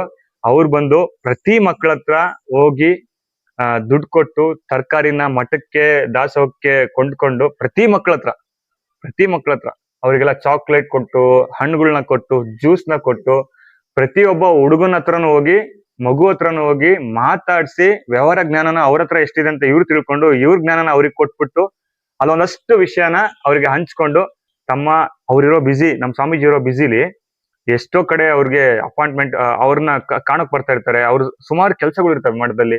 ಅವ್ರು ತುಂಬಾ ಜವಾಬ್ದಾರಿ ಕೆಲಸ, ಅದು ಒಂದ್ ನಿಮಿಷನೂ ವೇಸ್ಟ್ ಮಾಡಂಗಿಲ್ಲ. ಅಂತದ್ರಲ್ಲಿ ಸ್ವಾಮೀಜಿ ಅವರು ಮಕ್ಕಳಿಗೋಸ್ಕರ ತಮ್ಮ ಸಮಯನ ಒಂದು ಅರ್ಧ ದಿನ, ಅವರು ನಮಗೆ ಎಷ್ಟೋ ಸರಿ, ನಾನು ಇಲ್ಲಿಗೆ ಬಂದಾಗಿಂದ ನನಗೆ ಒಂದು 10 ನಿಮಿಷ ಅವ್ರು ನೋಡಕ್ ಸಿಕ್ಕಿಲ್ಲ. ಅಂತದ್ದು ನಮ್ ಜೊತೆನೆ ಜರ್ನಿ ಮಾಡಿದ್ರು. ಸೊ ಆ ಒಂದು ಜರ್ನಿಗೆ ನಾನು ಫೌಂಡರ್ ಆಗಿ ಅಂದ್ರೆ ಒಂದು ಒಳ್ಳೆ ಕೆಲಸ ಮಾಡ್ಬಿಟ್ಟು ಅವ್ರನ್ನ ಒಂದು ಕಲಾಕೃತಿ ಮಾಡ್ಬಿಟ್ಟು ಆ ಕೆಲಸದಲ್ಲಿ ನಾನು ಭಾಗಿಯಾದ್ಮೇಲೆ ನಂಗೊಂದು ಖುಷಿ ಇದೆ. ಸೊ ಮಕ್ಕಳಿಗೆಲ್ಲ ನಾವೇನ್ ಮಾಡಿದ್ವಿ, ನಾರ್ಮಲ್ ಆಗಿ ಇರಬಾರ್ದು ಅಂತ ಒಂದಷ್ಟು ಆಸನಗಳು ಮಾಡ್ಬಿಟ್ಟು ಅವರಿಗೆ ನಾಮಫಲಕಗಳನ್ನ ಕೊಟ್ವಿ. ತರಕಾರಿ ಒಂದು ಡಿಸಿಪ್ಲಿನ್ ಇರ್ಬೇಕು ಯಾವ ಕೆಲಸ ಮಾಡುವಾಗ್ಲೂ.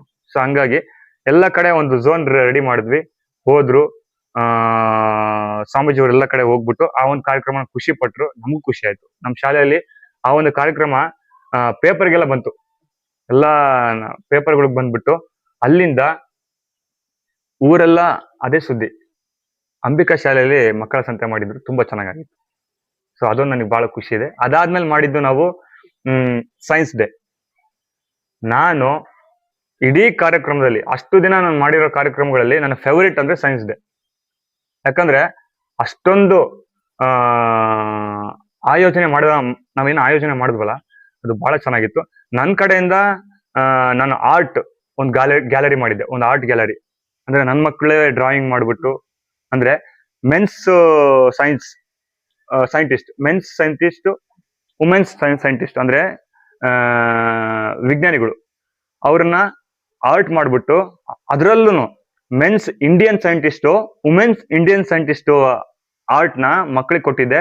ಅವರು ಮಾಡ್ಕೊಂಡ್ಬಂದು ಒಂದು ಆರ್ಟ್ ಗ್ಯಾಲರಿ, ಅವ್ರು ಮಾಡಿರೋ ಆರ್ಟ್ನೆಲ್ಲ ಒಂದು ಆರ್ಟ್ ಗ್ಯಾಲರಿ ಮಾಡಿದ್ದೆ. ಒಂದು ರೈಟ್ಗೆ ಒಂದು ಲೆಫ್ಟ್ಗೆ, ಸೆಂಟ್ರಲ್ ಒಂದು ಸೆಲ್ಫಿ ಕಾರ್ನರ್ ಮಾಡಿದ್ದೆ. ನಾವು ಮಾಡಿರೋ ಎಲ್ಲಾ ಫಂಕ್ಷನ್ ಅಲ್ಲೂ ಒಂದು ಸೆಲ್ಫಿ ಕಾರ್ನರ್ ಇರುತ್ತೆ ಆ ವಿಷಯಕ್ಕೆ ಸಂಬಂಧಪಟ್ಟಂಗೆ. ಸೊ ಮಕ್ಕಳು ಅದು ವಿಭಿನ್ನವಾಗಿರುತ್ತೆ. ಟೀಚರ್ಸು ಮಕ್ಕಳು ಎಲ್ಲರೂ ಒಂದು ಸೆಲ್ಫಿ ತಗೊಳ್ಳೋ ತರ ಇರುತ್ತೆ. ಸೊ ಸೈನ್ಸ್ ಡೇಲಿ ಒಂದು ಇನಾಗ್ರೇಷನ್ ಇತ್ತು, ಆ ಫಂಕ್ಷನ್ಗೂ ನಮ್ಮ ಸ್ವಾಮೀಜಿ ಬರ್ಬೇಕಾಗಿತ್ತು. ಅವತ್ತು ಕಾರಣಾಂತರಗಳಿಂದ ಬಂದಿಲ್ಲ, ಬಟ್ ಆದ್ರೆ ಅದ್ಭುತವಾಗಾಯ್ತು. ಗೆಸ್ಟ್ಗಳೆಲ್ಲ ತುಂಬಾ ಇಷ್ಟಪಟ್ರು. ಒಂದು ಕೆಮಿಕಲ್ ರಿಯಾಕ್ಷನ್ ಮಾಡಿದ್ವಿ. ಸೊ ಅದನ್ನ ಇನಾಗ್ರೇಷನ್ ಆ ಐಡಿಯಾ ಎಲರ್ಜಿ ಬಂದ್ಬಿಟ್ಟು ನಮ್ಮ ಮೇಡಮ್ದು, ಯಾರು ನಮ್ಮ ಸರೋಜ ಮೇಡಮ್, ಮತ್ತೆ ನಮ್ಮ ಆ ಒಂದು ಇಡೀ ಸೈನ್ಸ್ ಡೇನ ರೂವಾರಿಯಾಗಿ ತಗೊಂಡು ಜವಾಬ್ದಾರಿಯಿಂದ ಮಾಡಿದ್ದು ನನಗಿನ ಹೆಚ್ಚಾಗಿ ಭೂಮಿಕಾ ಮೇಡಮ್ ಅಂತ. ಅವ್ರು ತುಂಬಾ ಚೆನ್ನಾಗಿ ಮಾಡಿದ್ರು. ಮಕ್ಕಳಿಗೆಲ್ಲ ಮಾಡೆಲ್ಸ್ ಎಲ್ಲ ಮಾಡಿಸಿದ್ರು, ಅವರೆಲ್ಲ ಮಾಡಿಸಿದ್ರು. ತುಂಬಾ ಅದ್ಭುತವಾಗಿತ್ತು. ನಾನು ಆರ್ಟ್ ಟೀಚರು, ಆದ್ರೆ ಒಬ್ರು ಕೆಲಸ ಮಾಡುವಾಗ ನಾನು ಅದ್ ನೋಡಿ ಖುಷಿ ಪಡ್ಬೇಕು. ಸೊ ನಾನು ಅವ್ರಿಗೆ ಏನ್ ಮಾರ್ಗದರ್ಶನ ಮಾಡ್ಬೇಕು ಅದ್ ಮಾಡ್ತಾ ಇದ್ದೆ ಮಕ್ಕಳಿಗೆ. ಬಟ್ ಅವ್ರ ಮಕ್ಕಳಿಗೆ ಹೇಳ್ಬಿಟ್ಟು ಇನ್ಪುಟ್ ಕೊಟ್ಟು ತುಂಬಾ ಚೆನ್ನಾಗಿ ಮಾಡ್ತಿದ್ರು. ಆಮೇಲೆ ನಮ್ಮ ಸರೋಜ ಮೇಡಮ್ ಅದಕ್ಕೆ ತುಂಬಾ ಸಪೋರ್ಟ್ ಮಾಡಿದ್ರು. ಇಡೀ ಶಾಲೆಯಲ್ಲಿ ಇಡೀ ವರ್ಷದಲ್ಲಿ ಆದಂತ ಎಲ್ಲಾ ಇವೆಂಟ್ ಅಲ್ಲಿ ತುಂಬಾ ಅಚ್ಚುಕಟ್ಟಾಗಿ ನಡೆದಂತ ಒಂದು ಇವೆಂಟ್ ಅಂದ್ರೆ ನನಗೆ ಇವಾಗ್ಲೂ ಫೇವರೇಟ್ ಅಂದ್ರೆ ಆ ಒಂದು ಇವೆಂಟ್ ಸೈನ್ಸ್ ಡೇ. ತುಂಬಾ ಎಲ್ಲಾ ಟೀಚರ್ಸ್ ಅದ್ಭುತವಾಗಿ ಮಾಡಿದ್ರು. ಏನಾಗುತ್ತೆ ಅಂದ್ರೆ ಈ ಸೈನ್ಸ್ ಡೇ ಅಲ್ಲಿ ಡಿಫ್ರೆಂಟ್ ಆಗಿರ್ಲಿ ಅಂತ, ಅಂದ್ರೆ ನಾರ್ಮಲ್ ಆಗಿ ಮಾಡೆಲ್ಸ್ ಎಲ್ಲ ಇರುತ್ತೆ, ಬಟ್ ಮಕ್ಕಳು ಬಂದಿರೋರು ಬರೀ ಸೈನ್ಸ್ ಅಷ್ಟೇ ನೋಡೋದಲ್ಲ, ಮಕ್ಳಿಗೂ ಎಂಜಾಯ್ಮೆಂಟ್ ಇರ್ಬೇಕು. ಸಣ್ಣ ಮಕ್ಳು ದೊಡ್ಡ ಮಕ್ಳಿಗೂ ಅಲ್ಲೊಂದು ವೇಸ್ಟ್ ಅಂಡ್ ವೆಲ್ ಅಂತ ಎಲ್ಲೋ ಬಿದ್ದಿರ್ತಕ್ಕಂತ ಒಂದು ಬಾಕ್ಸ್ಗಳನ್ನ ತಗೊಂಬಂದು ಅದಕ್ಕೆ ಆಲ್ಟರ್ ಮಾಡಿ ಒಂದು ರೋಬೋಟ್ ಮಾಡಿದ್ವಿ. ಅದು ತುಂಬಾ ಕೇಂದ್ರ ಬಿಂದುವಾಗಿತ್ತು. ಅದಾದ್ಮೇಲೆ ಒಂದು ಸಾರಿ ಸರ್ ಇನ್ನೊಂದೇನೋ ಮಾಡಿದ್ವಲ್ಲ ಮ್ಯಾಮ್, ರೋಬೋಟ್ ಆಯ್ತು, ಆಲ್ಟರ್ನೇಟ್ ಮಾಡಿದ್ವಿ. ಅಲ್ಲಿ ಫೇಸ್ ಅಷ್ಟೇ, ಅಲ್ಲೆಲ್ಲ ಮಕ್ಕಳು, ಎಲ್ಲ ಸಣ್ಣ ಸಣ್ಣ ಮಕ್ಕಳು ಅಲ್ಲಿ ಒಂದು ಗಗನಯಾನ ಮಾಡಿರ್ತಕ್ಕಂಥ ಡ್ರೆಸ್ ಮಾಡೆಲ್ ನ ಮಾಡಿದ್ದೆ. ಸೊ ಅಲ್ಲಿ ಒಂದು ಫೇಸ್ ಇಟ್ಬಿಟ್ಟು ಬರೀ ಫೇಸ್ ಅಷ್ಟೇ ಫೋಟೋ ತಕೊಂಡ್ರು. ಅದಾದ್ಮೇಲೆ ಕಟ್ ಮಾಡಿ ಸರ್, ಬಟರ್ಫ್ಲೈ ಮಾಡಿದ್ದೆ. ಒಂದು ಆಲ್ಟರ್ನೇಟ್, ಅದಾದ್ಮೇಲೆ ಬಟರ್ಫ್ಲೈ, ಅದಾದ್ಮೇಲೆ ರೋಬೋಟ್, ಇಷ್ಟು ಮಾಡಿದ್ವಿ. ಮತ್ತೆ ಮಕ್ಕಳೆಲ್ಲ ಒಳ್ಳೊಳ್ಳೆ ಮಾಡೆಲ್ ಮಾಡಿದ್ರು, ತುಂಬಾ ಚೆನ್ನಾಗಿ ಎಕ್ಸ್ಪ್ಲೇಷನ್ ಕೊಟ್ರು. ಅವರಿಗೆ ತುಂಬಾ ಚೆನ್ನಾಗಿ ಟ್ರೈನ್ ಮಾಡಿದ್ರು ಟೀಚರ್ಸ್ ಎಲ್ಲ ಸೇರ್ಕೊಂಡು. ಎಲ್ಲ ಚೆನ್ನಾಗಿ ಒಂದಷ್ಟು ಗುಂಪುಗಳು ಮಾಡಿದ್ವಿ, ತುಂಬಾ ಚೆನ್ನಾಗಿ ಮಾಡಿದ್ರು. ಅದಾದ್ಮೇಲೆ ಮಾಡಿರೋ ಇವೆಂಟ್ ಅಂದ್ರೆ ಸಂಕ್ರಾಂತಿ. ಅದಕ್ಕಿಂತ ಬಿಫೋರ್ ಮಾಡಿದ್ವಿ ಸಂಕ್ರಾಂತಿ ಮೊದಲೇ ಮಾಡಿರೋಂಥ ಇವೆಂಟ್. ಅಲ್ಲಿ ಹಬ್ಬದ ವಾತಾವರಣ ತುಂಬಾ ಚೆನ್ನಾಗಿ ಫಸ್ಟ್ ಸ್ಟಾರ್ಟ್ ಆಗಿದ್ದೆ ಸಂಕ್ರಾಂತಿ. ನನ್ನ ಸಕ್ಸಸ್ ಸ್ಟಾರ್ಟ್ ಆಗಿದ್ದೆ ಅಲ್ಲಿಂದ. ಯಾಕಂದ್ರೆ ತುಂಬಾ ಚೆನ್ನಾಗಿ ಆರ್ಗನೈಸ್ ಮಾಡಿದ್ವಿ, ಡೆಕೋರೇಷನ್ ಮಾಡಿದ್ವಿ. ಒಂದು ಹೊರಗಡೆ ಒಂದು ಗ್ರೌಂಡ್ ಅಲ್ಲಿ ಹೋಗ್ಬಿಟ್ಟು ಡೆಕೋರೇಷನ್ ಮಾಡಿ ಎಲ್ಲ ರಾಶಿ ಹಾಕಿ ಕಬ್ಬನ್ ತಂದು ಮಕ್ಕಳನ್ನೆಲ್ಲ ಸೇರಿಸ್ಕೊಂಡು ಅವರಿಗೆಲ್ಲ ಒಂದಷ್ಟು ವಿಭಿನ್ನವಾಗಿ ಕ್ಲಾಸ್ ವೈಸ್ ಡ್ಯಾನ್ಸಸ್ ನೆಲ್ಲ ಹೇಳ್ಕೊಟ್ಟಿದ್ವಿ. ಅದಾದ್ಮೇಲೆ ಕ್ಲಾಸ್ ಟೀಚರ್ ಡ್ಯಾನ್ಸ್ ಮಾಡ್ಬೇಕಾಗಿತ್ತು ಆಯಾ ಮಕ್ಕಳ ಜೊತೆ. ಸೊ LKG UKG ಮಕ್ಕಳು, ಫಸ್ಟ್ ಸ್ಟ್ಯಾಂಡರ್ಡ್ ಮಕ್ಕಳು, ಸೆಕೆಂಡ್ 7th ವರೆಗೂ ಎಲ್ಲ ಆಯಾ ಡ್ಯಾನ್ಸ್ ಟೀಚರ್ಸು, ಎಲ್ಲ ಕ್ಲಾಸ್ ಟೀಚರ್ಸು ಡ್ಯಾನ್ಸರ್ ಆಗಿ ಅವ್ರ ಮಕ್ಕಳ ಜೊತೆ ಹಬ್ಬದ ವಾತಾವರಣದಲ್ಲಿ ಕುಣಿಬೇಕಾಗಿತ್ತು. ಅದು ತುಂಬಾ ಚೆನ್ನಾಗಾಯ್ತು. ಅದಾದ್ಮೇಲೆ ಮಕ್ಕಳೆಲ್ಲ ಎಳ್ಳು ಬೆಲ್ಲ ತಂದಿದ್ರು, ನಾವು ಕೂಡ ಶಾಲೆ ವತಿಯಿಂದ ಎಲ್ಲರಿಗೂ ಹಂಚಿ ಅದು ಹಬ್ಬದ ವಾತಾವರಣ ಕ್ರಿಯೇಟ್ ಮಾಡಿತ್ತು. ನಮ್ಮ ಶಾಲೆಯಲ್ಲಿ ಸಂಕ್ರಾಂತಿ ಸೆಲ್ಫಿ ಅಂತಾನೆ ಒಂದು ಝೋನ್ ಮಾಡಿದ್ವಿ. ಫಸ್ಟ್ ಟೈಮ್ ಆ ಸೆಲ್ಫಿ ಬೋರ್ಡ್ ನಾನು ಇಂಟ್ರೊಡ್ಯೂಸ್ ಮಾಡಿದ್ದಲ್ಲಿ ತುಂಬಾ ಸಕ್ಸಸ್ ಆಯ್ತು. ಆಮೇಲೆ ಎಲ್ಲ ಎಂಜಾಯ್ ಮಾಡಿದ್ರು, ಎಲ್ಲ ಟೀಚರ್ಸು ಮಕ್ಕಳು ಫೋಟೋ ತಗೊಂಡ್ರು. ಆಮೇಲೆ ಬಂದಂತ ಪೇರೆಂಟ್ಸ್ಗಳೆಲ್ಲ ನೀವು ಒಂದು ಹಬ್ಬನೇ ಮಾಡಿದ್ರಿ ಅನ್ನೋ ತರ ನಮ್ಗೆ ಪ್ರಶಂಸೆ ಕೊಟ್ರು. ಯಾಕಂದ್ರೆ ನಮ್ಮ ಶಾಲೆಯಲ್ಲಿ ಮಠದ ಹುಡುಗರು ಇರೋದ್ರಿಂದ ಈ ಕಡೆ ಅಥಣಿ, ಚಿಕ್ಕೋಡಿ ಅಲ್ಲೆಲ್ಲ ಒಂದಷ್ಟು ಮಕ್ಕಳೆಲ್ಲ ಬಂದಿರ್ತಾರೆ ಮಠದ ಹುಡುಗರು. ಸೊ ಅವ್ರ ಪೇರೆಂಟ್ಸ್ಗಳಿಗೆಲ್ಲ ಗ್ರೂಪ್ಗೆಲ್ಲ ಹೋದಾಗ ನೀವು ದೊಡ್ಡ ಮಟ್ಟದಲ್ಲಿ ಹಬ್ಬ ಮಾಡಿದೀರಾ, ಒಂದು ಜಾತ್ರೆನ ಮಾಡಿದಿರಲ್ವಾ ನೀವು ಅಂತೇಳಿ ನಮ್ಮ ಮೇಡಮ್ಗೆಲ್ಲ ಹೇಳ್ಬಿಟ್ಟು ಪ್ರಶಂಸೆ ಮಾಡಿದ್ರು. ಸೊ ನಮ್ಮ ಶಾಲೆಗೆ ಒಳ್ಳೆ ಹೆಸರು ತಂದ್ಕೊಡ್ತಾ ಇವೆಂಟ್. ಸೊ ಅಲ್ಲಿಂದ ನಮ್ ಜರ್ನಿ ಸ್ಟಾರ್ಟ್ ಆಯ್ತು. ಎಲ್ಲಾ ಕಾರ್ಯಕ್ರಮಗಳಲ್ಲೂ ನಾನು ಅದೇ ಎಫೆಕ್ಟ್ ನ ಮುಂದುವರ್ಸ್ಕೊಂಡ್ ಬಂದೆ. ಸೊ ಅದೇ ಸಪೋರ್ಟ್ ನ ಅವರು ಕೊಟ್ಕೊಂಡ್ ಬಂದ್ರು. ಸೊ ಹೀಗಾಗಿ ಒಳ್ಳೊಳ್ಳೆ ಇವೆಂಟ್ ನ ಮಾಡಿದ್ವಿ. ಕೊನೆಯದಾಗಿ ನಾನು ಓದಿದ ಶಾಲೆಯಲ್ಲಿ ಶಾಲಾ ವಾರ್ಷಿಕೋತ್ಸವ ಅದ್ದೂರಿಯಾಗಿ ನಡೀತು ಅಂತ ಕೇಳ್ಪಟ್ಟೆ. ಹೌದು, ಹೇಗೆ ನಡೀತು? ತುಂಬಾ ಚೆನ್ನಾಗಿ ನಡೀತು. ನನಗೆ ಈಗಲೂ ಅದ್ ನೆನ್ಸ್ಕೊಂಡ್ರೆ ಖುಷಿ ಆಗುತ್ತೆ. ಯಾಕಂದ್ರೆ ಅದು ನನ್ನ ಮೊದಲನೇ ಇವೆಂಟ್ ಇಲ್ಲಿ ಈ ಊರಲ್ಲಿ, ಆ ಶಾಲೆಯಲ್ಲಿ. ಸೊ ತುಂಬಾ ಕಡೆ ನಾನು ಮಾಡಿದೀನಿ, ತುಂಬಾ ಕಡೆ ನಾನು ಶಾಲೆಯ ಎಲ್ಲಾ ಕಾರ್ಯಕ್ರಮಗಳನ್ನ ಸ್ಕೂಲ್ ಡೇನ ಮಾಡಿದೀನಿ. ಬಟ್ ಈ ಸ್ಕೂಲ್ ಡೇ ನನಗೆ ಸ್ಪೆಷಲ್.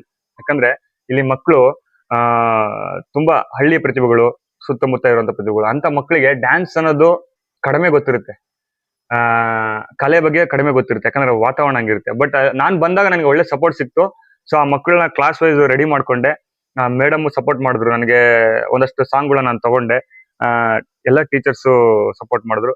ಒಂದೊಂದು ಕಾರ್ಯಕ್ರಮನೂ ಅದ್ಭುತವಾಗಿ ಬಂತು. ಅವರಿಗೆಲ್ಲ ನಾವು ಡ್ರೆಸ್ ತರಿಸಿದ್ವಿ. ಒಂದಷ್ಟು ಪೇರೆಂಟ್ಸ್ ನಮಗೆ ಸಪೋರ್ಟ್ ಮಾಡಿದ್ರು. ಸೊ ಅದಾದ್ಮೇಲೆ ಒಂದೊಂದು ಇವೆಂಟು ಥೀಮ್ ವೈಸ್ ಹೋಯ್ತು. ಸ್ವಾಮೀಜಿ ಥೀಮ್ ಮಾಡಿದ್ವಿ, ಆಮೇಲೆ ಪುನೀತ್ ರಾಜ್ಕುಮಾರ್ ಅವ್ರ ಥೀಮ್ ಮಾಡಿದ್ವಿ, ಅದು ತುಂಬಾ ಸಕ್ಸಸ್ ಆಯ್ತು. ಎಲ್ಲಾ ಕಾರ್ಯಕ್ರಮಗಳು ಅದ್ಭುತವಾಗಿ ಬಂತು. ಎಲ್ಲಾ ಮಕ್ಕಳು ಅದ್ಭುತವಾಗಿ ಡ್ಯಾನ್ಸ್ ಮಾಡಿದ್ರು. ಒಬ್ಬ ಮಗುನು ಚೆನ್ನಾಗಿ ಮಾಡಿಲ್ಲ ಅನ್ನೋಂಗಿಲ್ಲ, ಎಲ್ಲಾ ಮಕ್ಕಳು ಕಾಣಿಸೋ ತರಾನೇ ಡ್ಯಾನ್ಸ್ ಮಾಡಿದ್ರು. ಅದು ಎಲ್ಲ ಕಡೆನೂ. ಅದ್ರಲ್ಲಿ ಇನ್ನೊಂದು ಸ್ಪೆಷಲ್ ಏನಂದ್ರೆ, ನಮ್ಮ ಟೀಚರ್ಸ್ ಇದಾರಲ್ಲ, ನಮ್ಮ ಟೀಚರ್ಸ್ ಎಲ್ಲರೂ ಒಂದು ಡ್ಯಾನ್ಸ್ ಮಾಡಿದ್ರು. ಸೊ ನಾನು ಯಾವ ಸ್ಕೂಲ್ಗೆ ಹೋದ್ರು ಟೀಚರ್ಸ್ ಡ್ಯಾನ್ಸ್ ಅಂತ ಒಂದು ಇದ್ದೇ ಇರುತ್ತೆ. ಬಟ್ ಈ ಸ್ಕೂಲಲ್ಲಿ ಹೆಂಗೆ ಅಂತ ಯೋಚನೆ ಮಾಡಿದೆ. ಇಲ್ಲ, ಈ ಟೀಚರ್ಸ್ ಎಲ್ಲ ಸಪೋರ್ಟ್ ಮಾಡಿದ್ರು, ನಾವು ಮಾಡ್ತೀವಿ ಅಂತ. ಸರ್ ಸಿಂಪಲ್ ಆಗಿ ನಮ್ಗೇನೋ ಬರಲ್ಲ ಅಂತಿದ್ರು. ಆಮೇಲೆ ನೋಡಿದ್ರೆ ನನಗಿನ ಚೆನ್ನಾಗಿ ಡ್ಯಾನ್ಸ್ ಮಾಡಿದ್ರು ಎಲ್ರು. ಸೊ ನಮ್ ಡ್ಯಾನ್ಸ್ಗಿನ ಅವ್ರ ಡ್ಯಾನ್ಸ್ ಹೈಲೈಟ್ ಆಗೋಯ್ತು. ಇವೆಂಟ್ ಎಲ್ಲ ಫುಲ್ ಹಬ್ಬದ ತರ ಆಗೋಯ್ತು. ಅಲ್ಲಿ ಎಷ್ಟೋ ಜನ ಟೀಚರ್ಸ್ ತುಂಬಾ ಡ್ಯಾನ್ಸ್ ಚೆನ್ನಾಗಿ ಮಾಡಿದ್ರು ಅಂತ ಇವಾಗ್ಲೂ ಹೇಳ್ತಾರೆ. ಸೊ ಅದು ನನಗೆ ಬಹಳ ಖುಷಿ. ತುಂಬಾ ಚೆನ್ನಾಗಾಯ್ತು, ಅದ್ಭುತವಾಗೈತು. ಪ್ರತಿ ಶನಿವಾರದ ವಿಶೇಷತೆ ಏನು ನಿಮ್ಮ ಶಾಲೆ? ನಮ್ಮ ಶಾಲೆಯಲ್ಲಿ ಒಂದಷ್ಟು ಕಾರ್ಯಕ್ರಮಗಳನ್ನ ಮಾಡ್ತಾರೆ. ಅದೇ ರಸಪ್ರಶ್ನೆಗಳು, ಆಮೇಲೆ ವಾರದ ಪ್ರಶ್ನೆಗಳು, ಜನರಲ್ ನಾಲೆಜ್, ಇದೆಲ್ಲ ಮಾಡ್ತಾರೆ. ಆಮೇಲೆ ನಾರ್ಮಲ್ ಆಗಿ ಎಲ್ಲಾ ಶಾಲೆಯಲ್ಲಿ ಇದ್ದಂಗೆ ನಮ್ಮ ಶಾಲೆಯಲ್ಲೂ ಎಕ್ಸರ್ಸೈಸ್ ಅದೆಲ್ಲ ಇರುತ್ತೆ. ಅದಿದ್ದಾಗ ನಾನೇನ್ ಮಾಡ್ತಿದ್ದೆ ಅಂದ್ರೆ, ನಾರ್ಮಲ್ ಆಗಿ ಡ್ಯಾನ್ಸ್ ಎಲ್ಲಾ ಮಕ್ಳಿಗೂ ಮಾಡಿಸ್ತಾ ಇದ್ದೆ. ಆದ್ರೆ ಎಕ್ಸರ್ಸೈಸ್ ಮೂಲಕ ಒಂದ್ ಮಾಡ್ಸೋಣ ಅಂತೇಳಿ ಒಂದಷ್ಟು ಪ್ರಿಪರೇಷನ್ ಮಾಡ್ಕೊಂಡೆ. ಅದರಲ್ಲಿ ಡಂಬಲ್ಸ್ ಡ್ಯಾನ್ಸ್ ಅಂತೇಳಿ, ಡಂಬಲ್ಸ್ ಮ್ಯೂಸಿಕ್ ವಿತ್ ಡ್ಯಾನ್ಸ್ ಅಂತೇಳಿ, ಫನ್ ಆಗಿರ್ಲಿ ಅಂತ. ನಾವು ಬರೀ ಎಕ್ಸರ್ಸೈಸ್ ಮಾಡಿದ್ರೆ ಮಕ್ಳಿಗೆ ಬೋರ್ ಆಗುತ್ತೆ. ಅದೇ ಮ್ಯೂಸಿಕ್ ಜೊತೆ ಹೋದ್ರೆ ಅವ್ರಿಗೆ ಇನ್ನೂ ಫನ್ ಆಗಿರುತ್ತೆ, ಆಕ್ಟಿವ್ ಆಗಿ ಮಾಡ್ತಾರೆ. ಹಾಗೆ ಎಲ್ಲಾ ಗ್ರೌಂಡಿಗೆ ಹಾಕೊಂಡು ಮಕ್ಕಳನ್ನ ಸಾಂಗ್ ಜೊತೆನೆ ಅವರಿಗೆ ಡ್ಯಾನ್ಸು ಮಾಡಿಸ್ಕೊಂಡು, ವ್ಯಾಯಾಮನೂ ಅವ್ರಿಗೆ ಗೊತ್ತಿಲ್ದಂಗೆ ಮಾಡಿಸ್ಕೊಂಡು ತುಂಬಾ ಚೆನ್ನಾಗಿ ಡ್ಯಾನ್ಸ್ ಮಾಡೋ ತರ ಒಂದು ಮ್ಯೂಸಿಕಲ್ ಡ್ಯಾನ್ಸ್ ಅಂತ ಸ್ಟಾರ್ಟ್ ಮಾಡಿದ್ವಿ. ಅದು ಪ್ರತಿ ವಾರಾನು ಅದ್ಭುತವಾಗಿ ಮೂಡಿ ಬರ್ತಾ ಇತ್ತು. ಆಮೇಲೆ ಚೆನ್ನಾಗೂ ಮಾಡ್ತಾ ಇದ್ರು, ಅವರೆಲ್ಲ ಅದ್ಭುತವಾಗಿ ಮಾಡ್ತಾ ಇದ್ರು. ನಿಮ್ ಶಾಲೆಯಲ್ಲಿ ಶಾರದಾ ಪೂಜೆ ಹೇಗಾಯ್ತು? ನಮ್ಮ ಶಾಲೆಯಲ್ಲಿ ಕೊನೆಯ ಇವೆಂಟ್ ಆದಂತ ಶಾರದಾ ಪೂಜೆ, ಅದನ್ನ ನಾನು ಮರೆಯಕ್ಕಾಗಲ್ಲ. ಅದ್ರಲ್ಲಿ ಏನ್ ಮಾಡಿದ್ವಿ, ವಿಶೇಷತೆ ಏನಂದ್ರೆ, ಎಲ್ಲಾ ಐಡಿಯಾಸ್ ಖಾಲಿ ಆದಾಗ, ಬಾಣಗಳೆಲ್ಲ ಖಾಲಿ ಆದಾಗ ಗುರಿ ಇಡಕ್ ಏನು ಇರಲ್ಲ, ಹಂಗೆ ಖಾಲಿ ಕೂತ್ಬಿಟ್ಟಿದ್ದೆ. ಅವಾಗ ಏನ್ ಮಾಡೋದು, ಏನಾದ್ರೂ ಮಾಡ್ಬೇಕಲ್ಲ ಅಂತ ಯೋಚನೆ ಮಾಡಿದಾಗ, ನಮ್ ಶಾಲೆ ಹತ್ರ ಒಂದ್ ಬಾಳೆ ಎಲೆ ಎಲ್ಲ, ಒಂದ್ ಬಾಳೆ ಮರ ಇದೆ, ಅದು ಗೊನೆ ಬಿಟ್ಟಿತ್ತು. ಕಡ್ಕೊಂಡು ಹೋಗಿ ಎಲ್ಲ ಬೋಂಡ ಮಾಡ್ಕೊಂಡು ತಿಂದಿದ್ರೆ. ಬಟ್ ಅದಷ್ಟೇ ಹಂಗೆ ಬಿಟ್ಟಿತ್ತು. ಅವಾಗ ಅನ್ಕೊಂಡೆ, ಇದನ್ನ ಯಾಕೆ ನಾನು ಟ್ರೈ ಮಾಡಬಾರ್ದು ಅಂತೇಳಿ, ಒಂದು ಬ್ಯಾಕ್ ಗ್ರೌಂಡ್ಗೆ ಬರೀ ಬಾಳೆ ಎಲೆನ ಸೆಟ್ ಮಾಡ್ಬಿಟ್ಟು, ಅದಕ್ಕೆ ಹೂ ಹಾಕ್ಬಿಟ್ಟು, ಆಮೇಲೆ ಶಾರದಾ ದೇವಿ ಒಂದು ಸೆಂಟ್ರಿಗೆ ಒಂದು ಸ್ಟೇಜ್ ಮಾಡ್ಬಿಟ್ಟು, ಅಲ್ಲೊಂದು ಕಳಶ ಮಾಡಿ, ಎಲ್ಲ ಟೀಚರ್ಸ್ ತುಂಬಾ ಚೆನ್ನಾಗಿ ಕಳಶ ಮಾಡಿದ್ರು, ಅಲಂಕಾರ ಮಾಡಿದ್ರು. ಸೊ ನಾನು ಬ್ಯಾಕ್ ಗ್ರೌಂಡ್ ಎಲ್ಲ ಸೆಟ್ ಮಾಡ್ಕೊಟ್ಟು, ಸೊ ಪ್ರತಿ ವರ್ಷ ಮಾಡೋದಕ್ಕಿಂತ ವಿಭಿನ್ನವಾಗಿ ಮಾಡಿದ್ವಿ. ಒಂದಷ್ಟು ರೂಲ್ಸ್ ಬ್ರೇಕ್ ಮಾಡ್ತಿರ್ತೀನಿ ನಾನು. ಯಾಕಂದ್ರೆ ದಿನ ಅನ್ನ ಸಾಂಬಾರ್ ತಿಂದ್ರೆ ಬೇಜಾರಾಗುತ್ತೆ, ವರ್ಷ ಅನ್ನ ಸಾಂಬಾರ್ ತಿಂದ್ರೆ ಬೇಜಾರಾಗುತ್ತೆ. ಅಂದ್ರೆ ವರ್ಷ ಫುಡ್ ಚೇಂಜ್ ಇರಬೇಕು, ದಿನ ಮನೇಲಿ ಅಡುಗೆನೂ ಚೇಂಜ್ ಇರಬೇಕು. ದಿನ ನನ್ನೇ ನೋಡಿದ್ರೆ ಎಲ್ಲರಿಗೂ ಬೇಜಾರಾಗುತ್ತೆ. ಹಂಗೆ ನಾನ್ ಮಾಡೋ ಕೆಲಸನ ಒಂದೇ ತರ ಇದ್ರೆ ಅದನ್ನು ಬೇಜಾರಾಗುತ್ತೆ. ಹಂಗಾಗಿ ಹೊಸ ತರ ಇರ್ಲಿ ಅಂತೇಳಿ ಯಾವಾಗ್ಲೂ ಹೊಸದ್ ಯೋಚನೆ ಮಾಡ್ತೀನಿ. ಆದಷ್ಟು ಯೂಟ್ಯೂಬ್ ಇಂದ ಹೊರಗೆ ನಾನು ಯೂಟ್ಯೂಬ್ ಐಡಿಯಾಸ್ ಜಾಸ್ತಿ ತಗೊಳಲ್ಲ. ಕ್ರಿಯೇಟಿವಿಟಿ ಅಂದ್ರೆ ಏನಂದ್ರೆ, ನಮ್ಮ ಐಡಿಯಾಸ್ ಅದನ್ನಷ್ಟೇ ಯೂಸ್ ಮಾಡ್ಬೇಕು. ನಿನ್ನ ಹತ್ರ ಒಂದೇನೋ ಕ್ರಿಯೇಟಿವ್ ಇರುತ್ತೆ, ನಿಮ್ಮ ಹತ್ರ ಒಂದೇನೋ ಇರುತ್ತೆ. ಅದನ್ನ ಹೆಂಗ್ ಮಾಡೋದು ಅಂತ ಯೋಚನೆ ಮಾಡೋದು, ಅದನ್ನ ಮಾಡಕ್ ಸ್ಟಾರ್ಟ್ ಮಾಡ್ಬೇಕು. ಅದೊಂದು ರೂಪ ತಗೊಂಡ್ಬಿಡುತ್ತೆ. ಅವಾಗ ಒಂದು ಅದ್ಭುತವಾಗಿ ಹೊಸದೇನೋ ಒಂದು ಬರುತ್ತೆ. ಅದನ್ನೇ ಕ್ರಿಯೇಟಿವ್ ಅಂತ ಹೇಳೋದು. ಕ್ರಿಯೇಟಿವ್ ಅಂದ್ರೆ ಹೊಸತನ. ನೋಡಿ ಮಾಡೋದು ಕ್ರಿಯೇಟಿವ್ ಅಲ್ಲ, ಯೂಟ್ಯೂಬ್ ಅಲ್ಲಿ ನೋಡಿ ಮಾಡೋದು ಕ್ರಿಯೇಟಿವ್ ಅಲ್ಲ. ಯೂಟ್ಯೂಬ್ ಅಲ್ಲೇ ನೋಡಿದ್ರು ಅದನ್ನ ವಿಭಿನ್ನವಾಗಿ ಹೆಂಗ್ ಮಾಡ್ಬೇಕು ಅನ್ನೋದು ನೀವು ಯೋಚನೆ ಮಾಡ್ಬೇಕು. ಸೊ ಹಂಗೆ ನಾನೇನ್ ಮಾಡಿದೆ, ಎಲ್ಲಾ ಹೂ ಅಲಂಕಾರ ಎಲ್ಲ ಮುಗಿದೋಯ್ತಲ್ವಾ, ಒಂದು ಬಾಳೆ ಎಲೆ ಅಲಂಕಾರನೂ ಇರ್ಲಿ, ಸ್ವಲ್ಪ ನಮ್ಮ ಸಂಸ್ಕೃತಿ ಕಾಣ್ಲಿ, ಹಸಿರು ಕಾಣ್ಲಿ, ಶಾರದಾ ಪೂಜೆ ಅಲ್ವಾ, ಮಕ್ಕಳ ಮನಸ್ಸಿಗೆ ಚೆನ್ನಾಗಾಗ್ಲಿ ಅಂತೇಳಿ ಅದನ್ನ ರೆಡಿ ಮಾಡಿದ್ವಿ. ಅದ್ರ ಜೊತೆಗೆ ನಮ್ಮ ಟೀಚರ್ಸ್ ಎಲ್ಲ ಏನ್ ಮಾಡಿದ್ರು ಅಂದ್ರೆ ಭಜನೆಯನ್ನ ಇಟ್ಕೊಂಡಿದ್ರು ಮಕ್ಕಳಿಗೆ. ಕ್ಲಾಸ್ ವೈಸ್ LKG ಮಕ್ಕಳು, UKG ಮಕ್ಕಳು, first standard, second, third, fourth, seventh ವರ್ಗುನು ಒಂದೊಂದು ಗೀತೆ, ಒಂದೊಂದು ಹಾಡ್ನ ಶಾರದಾ ದೇವಿ ಮುಂದೆ ಪ್ರಾರ್ಥನೆ ಮಾಡಿದ್ರು. ಅದ್ಭುತವಾಗಿತ್ತು. ಒಂದಷ್ಟು ಜನ ಗೆಸ್ಟ್ ಬಂದಿದ್ರು, ಅವರು ಖುಷಿ ಪಟ್ರು. ಕೊನೆಯ ಇವೆಂಟ್ ನನಗೆ ಖುಷಿ ಇದೆ, ತುಂಬಾ ಚೆನ್ನಾಗಾಯ್ತು.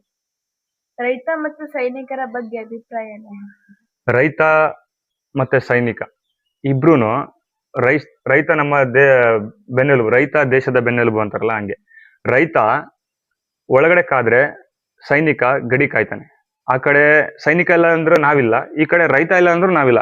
ಇಬ್ರು ನಮ್ಗೆ ಈಕ್ವಲ್. ಇವತ್ತು ನಾವು ಅನ್ನ ತಿಂತಿದೀವಿ ಅಂದ್ರೆ ಅದು ರೈತನಿಂದ. ಒಳಗಡೆ ಯುದ್ಧ ಮಾಡ್ತಾ ಇದ್ದಾನೆ ಯಾರು? ರೈತ. ಬೆಳೆ ಬೆಳೆಯಕ್ಕೆ ಸಪೋರ್ಟ್ ಇಲ್ಲ, ರೈತನಿಗೆ ಸಪೋರ್ಟ್ ಇಲ್ಲ. ಹೊರಗಡೆ ಸೈನಿಕ ಕಾಯ್ತಾ ಇದ್ದಾನೆ, ಹೊರಗಡೆಯಿಂದ ಬೇರೆ ಗಡಿಯಿಂದ ನಮ್ ಗಡಿಗೆ ಏನೋ ಅಪಾಯ ಆಗ್ಬಾರ್ದು, ನಮಗೇನೋ ಅಪಾಯ ಇರ್ಬಾರ್ದು ಅಂತ. ಆದ್ರೆ ಎಷ್ಟೋ ಜನಕ್ಕೆ ಸೈನಿಕ ಅಲ್ಲಿ ಕಾಯ್ತಿದ್ರೆ ಅಂದ್ರೆ ಮರ್ತ್ಬಿಟ್ಟು ಜೀವನ ಮಾಡ್ತಿರ್ತಾರೆ, ಇಲ್ಲೇ ಜಗಳ ಆಡ್ತಿರ್ತಾರೆ ಅಕ್ಕಪಕ್ಕ ಮನೆಯಲ್ಲಿ, ಇಲ್ಲೇ ಇವ್ರ ಗಡಿ ಸಮಸ್ಯೆಗಳನ್ನೇ ಪ್ರಾಬ್ಲಮ್ ಆಗಿ ತಗೊಂತಿರ್ತಾರೆ. ಬಟ್ ಸೈನಿಕನ ಬಗ್ಗೆ ಯಾರು ಯೋಚನೆ ಮಾಡಲ್ಲ. ರೈತ ಬೆಳಗ್ಗೆ ಎದ್ರೆ ಹೋಗ್ಬಿಟ್ಟು ಹೊಲದಲ್ಲಿ ಉತ್ತೋದು, ಬಿತ್ತೋದು, ಬೆಳೆಯೋದು ಮಾಡ್ತಿರ್ತಾನೆ. ಅವನ ಬಗ್ಗೆನೂ ಯಾರು ಯೋಚನೆ ಮಾಡಲ್ಲ, ಈ ಸರ್ಕಾರನೂ ಅಷ್ಟೊಂದು ಯೋಚನೆ ಮಾಡಲ್ಲ. ಸೈನಿಕ ಮತ್ತೆ ರೈತನ ಎರಡು ನಮ್ ಕಣ್ಣಿದ್ದಂಗೆ, ಅವ್ರನ್ನ ನಾವ್ ಯಾವತ್ತೂ ಮರೆಯಕ್ಕಾಗಲ್ಲ.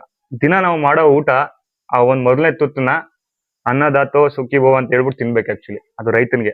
ಆ ಅನ್ನದ ಅಗಳು ಎಲ್ಲಿಂದ ಬಂದಿರುತ್ತೋ ನಿಮ್ಗೆ ಗೊತ್ತಿಲ್ಲ, ಯಾವ ಒಂದ್ ಅಂಗಡಿಯಿಂದ ತಂದಿರ್ತೀರ, ಬಟ್ ಅವ್ನ್ ಬೆಳೆದವನ್ ಯಾರು, ಅದನ್ನ ತಂದವ್ರು ಯಾರು, ಇಲ್ಲಿ ಮಿಲ್ ಮಾಡ್ತಾರೋ ಅದ್ಯಾವ್ದು ಗೊತ್ತಿರಲ್ಲ ನಮಗೆ. ಅದಕ್ಕೆ ನಾವು ಪ್ರತಿ ತುತ್ತನ್ನು, ನಾನು ಊಟ ಆದ್ಮೇಲೆ, ಊಟಕ್ಕಿಂತ ಮೊದಲು ತುತ್ತಿಗೆ ನಮಸ್ಕಾರ ಮಾಡ್ತೀನಿ, ಊಟ ಆದ್ಮೇಲೆ ತಟ್ಟೆಗೆ ನಮಸ್ಕಾರ ಮಾಡ್ತೀನಿ. ಯಾಕಂದ್ರೆ ಆಮೇಲೆ ಊಟ ಆದ್ಮೇಲೆ ಒಂದ್ ಹೇಳ್ಬೇಕು, ಯಾವಾಗ್ಲೂ ಹೇಳ್ಬೇಕು, ಅನ್ನದಾತೋ ಸುಖಿ ಭವ ಅಂತ. ಅವ್ರು ಎಲ್ಲಿದ್ರು ಅವ್ರು ಚೆನ್ನಾಗಿರ್ತಾರೆ. ಸೊ ಅವ್ರಿಬ್ರು ನಾವು ಮರಿಬಾರ್ದು, ಮರಿಯಂಗೂ ಇಲ್ಲ. ಅವ್ರು ಮರ್ತ್ರೆ ನಾವಿಲ್ಲ. ಈ ವರ್ಷದ ಬೇಸಿಗೆ ಶಿಬಿರ ಹೇಗಾಗ್ತಾ ಇದೆ, ಅದ್ರ ಬಗ್ಗೆ ನಿಮ್ ಅಭಿಪ್ರಾಯ? ಇದು ನನ್ನ ಮೊದಲನೇ ಶಿಬಿರ. ಅಂದ್ರೆ ನಾನು ಪ್ರತಿ ವರ್ಷ ಬೇರೆ ಬೇರೆ ಶಿಬಿರಕ್ಕೆ ಹೋಗಿ ಗೆಸ್ಟ್ ಟೀಚರ್ ಆಗಿ ಹೋಗಿ ಕೆಲಸ ಮಾಡ್ತಾ ಇದ್ದೆ. ಈ ಶಾಲೆಯಲ್ಲಿ ಹೋದ ವರ್ಷ ಮಾಡಿದ್ರು ಅಂತ ಹೇಳಿದ್ರು. ಆಮೇಲೆ ನನಗೂ ಒಂದು ಆಸೆ ಇತ್ತು, ಈ ಮಕ್ಳಿಗೆ ಏನಾದ್ರು ಮಾಡೋಣ ಈ ಶಿಬಿರದಲ್ಲಿ ಅಂತ. ಆದ್ರೆ ಬರ್ತಾರೋ ಇಲ್ವೋ ಅದೊಂದು ನನಗೊಂದು ಭಯ ಇತ್ತು ಒಳಗಡೆ. ಇರ್ಲಿ ಪರವಾಗಿಲ್ಲ, ಸ್ಟಾರ್ಟ್ ಮಾಡೋಣ, ಬರ್ತಾರೆ ಅಂತ ಅನ್ಕೊಂಡು ಸ್ಟಾರ್ಟ್ ಮಾಡಿದ್ವಿ. ಹೊಸದಾಗಿ ಒಂದು ಫಾರ್ಮ್ ನ ಇಂಟ್ರೊಡ್ಯೂಸ್ ಮಾಡಿದ್ವಿ, ಜಿಮ್ನಾಸ್ಟಿಕ್ ಅಂತ. Dance, drawing, gymnastic. ಮತ್ತೆ ತುಂಬಾ ಮಕ್ಳಿಗೆ ಪ್ರಾಬ್ಲಮ್ ಇರೋದು ಹ್ಯಾಂಡ್ ರೈಟಿಂಗ್ ಅಂತ ಹೇಳಿ, ಬೇಸಿಕ್ ಹ್ಯಾಂಡ್ ರೈಟಿಂಗ್. ಮಕ್ಕಳು ಅಂದವಾಗಿ ಬರೆಯಕ್ ಆಗ್ತಾ ಇಲ್ಲ. ಸೊ ಅದನ್ನ ಹ್ಯಾಂಡ್ ರೈಟಿಂಗ್ ವರ್ಕ್ಶಾಪ್ ಅಂತಾನು ಸ್ಟಾರ್ಟ್ ಮಾಡಿದ್ವಿ. ಇರೋದಷ್ಟೇ ಆ ಪಾಂಪ್ಲೆಂಟ್ ಅಲ್ಲಿ. ಬಟ್ ಅದು ಅಡಿಷನಲ್ ನನ್ನ ಕ್ಯಾಂಪ್ ಹೆಸರು ಬಂದ್ಬಿಟ್ಟು ಕ್ರಿಯೇಟಿವ್ ಸಮ್ಮರ್ ಕ್ಯಾಂಪ್ ಅಂತ. ಆ ಕ್ರಿಯೇಟಿವ್ ಅನ್ನೋದಿಲ್ಲ ಅಂದ್ರೆ ಕ್ಯಾಂಪೇ ಇಲ್ಲ. ಸಮ್ಮರ್ ಕ್ಯಾಂಪ್ ನ ದುಡ್ಡಿಗೋಸ್ಕರ ಮಾಡ್ಬಾರ್ದು, ಮಕ್ಕಳಿಗೋಸ್ಕರ ಮಾಡ್ಬೇಕು. ಆಮೇಲೆ ಸಮ್ಮರ್ ಕ್ಯಾಂಪ್ ಫನ್ ಆಗಿರ್ಬೇಕು. ನಾವು ತಗೊಳ್ಳೋ ಅಮೌಂಟ್ಗೆ ಅವ್ರು ಕೊಡೋದು ಅಮೌಂಟ್ ಇಂಪಾರ್ಟೆಂಟ್ ಅಲ್ಲ, ನಾವು ಕಲ್ಸೋಂತ ರೀತಿ, ವಿಧಾನ, ವಿಷಯ ವೆರಿ ಇಂಪಾರ್ಟೆಂಟ್ ಆಗುತ್ತೆ. ಆ ಕ್ರಿಯೇಟಿವ್ ಅಲ್ಲೇ ಇದೆ ನೋಡಿ, ಕ್ರಿಯೇಟಿವ್ ಸಮ್ಮರ್ ಕ್ಯಾಂಪ್. ಅಂದ್ರೆ ಸಮ್ಮರ್ ಕ್ಯಾಂಪ್ ಎಲ್ಲರೂ ಮಾಡ್ತಾರೆ, ಅದೇ ಕ್ರಿಯೇಟಿವ್ ಆಗಿ ಮಾಡ್ಬೇಕು. ಸೊ ಅದಕ್ಕೋಸ್ಕರ ಕ್ರಿಯೇಟಿವ್ ಸಮ್ಮರ್ ಕ್ಯಾಂಪ್ ಅಂತ ಅದು ಇಟ್ಟಿರೋದು. ಸೊ ತುಂಬಾ ಚೆನ್ನಾಗಿ ಆಗ್ತಾ ಇದೆ. ಜಿಮ್ನಾಸ್ಟಿಕ್ ಮಾಡ್ತಾ ಇದ್ರು ಮಕ್ಕಳೆಲ್ಲ. ತುಂಬಾ ಪ್ರತಿಭೆಗಳು, ಅವರು ಒಂದು ಮನಸ್ಸಲ್ಲಿರೋ ಪ್ರತಿಭೆ ಎಲ್ಲ ಹೊರಗೆ ಬರ್ತಾ ಇದೆ. ಇವಾಗ ಅವರಲ್ಲಿರೋ ಪ್ರತಿಭೆ ಹೊರಗೆ ಬರ್ತಾ ಇದೆ. ಡ್ರಾಯಿಂಗು ಚೆನ್ನಾಗಿ ಮಾಡ್ತಾ ಇದ್ದಾರೆ. ಅದ್ರ ಜೊತೆಯಲ್ಲಿ ಗೆಸ್ಟ್ ಟೀಚರ್ಸ್ ಬರ್ತಾರೆ. ಒಂದಷ್ಟು ಜನ. ನೈತಿಕ ಶಿಕ್ಷಣ ವೆರಿ ಇಂಪಾರ್ಟೆಂಟ್. ಅದಕ್ಕೆ ನೈತಿಕ ಶಿಕ್ಷಣದ ಬಗ್ಗೆನೂ ಒಂದಷ್ಟು ಕ್ಲಾಸ್ಗಳನ್ನ ನಾವು ಕೊಡ್ತಾ ಇದ್ದೀವಿ. ಸೊ ಮತ್ತೆ ಡ್ರಾಮಾ ಅಂದ್ರೆ, ಡ್ಯಾನ್ಸ್ ಅಂದ್ರೆ ನವರಸಗಳು, ಆಕ್ಟಿಂಗ್ ಇರುತ್ತೆ ಡ್ಯಾನ್ಸ್ ಅಲ್ಲಿ ಕೂಡ. ಬರೀ ಆಕ್ಟಿಂಗ್ ಅಂದ್ರೆ ಬರೀ ಡ್ರಾಮಾದಲ್ಲ ಅಷ್ಟೇ ಇರಲ್ಲ. ಸೊ ನಾವು ಒಂದು ಡ್ಯಾನ್ಸ್ ಮಾಡ್ಬೇಕು ಅಂದ್ರೆ ನಮ್ಗೆ ಎಲ್ಲಾ ರಸಗಳು ಗೊತ್ತಿರ್ಬೇಕು, ನವರಸಗಳು.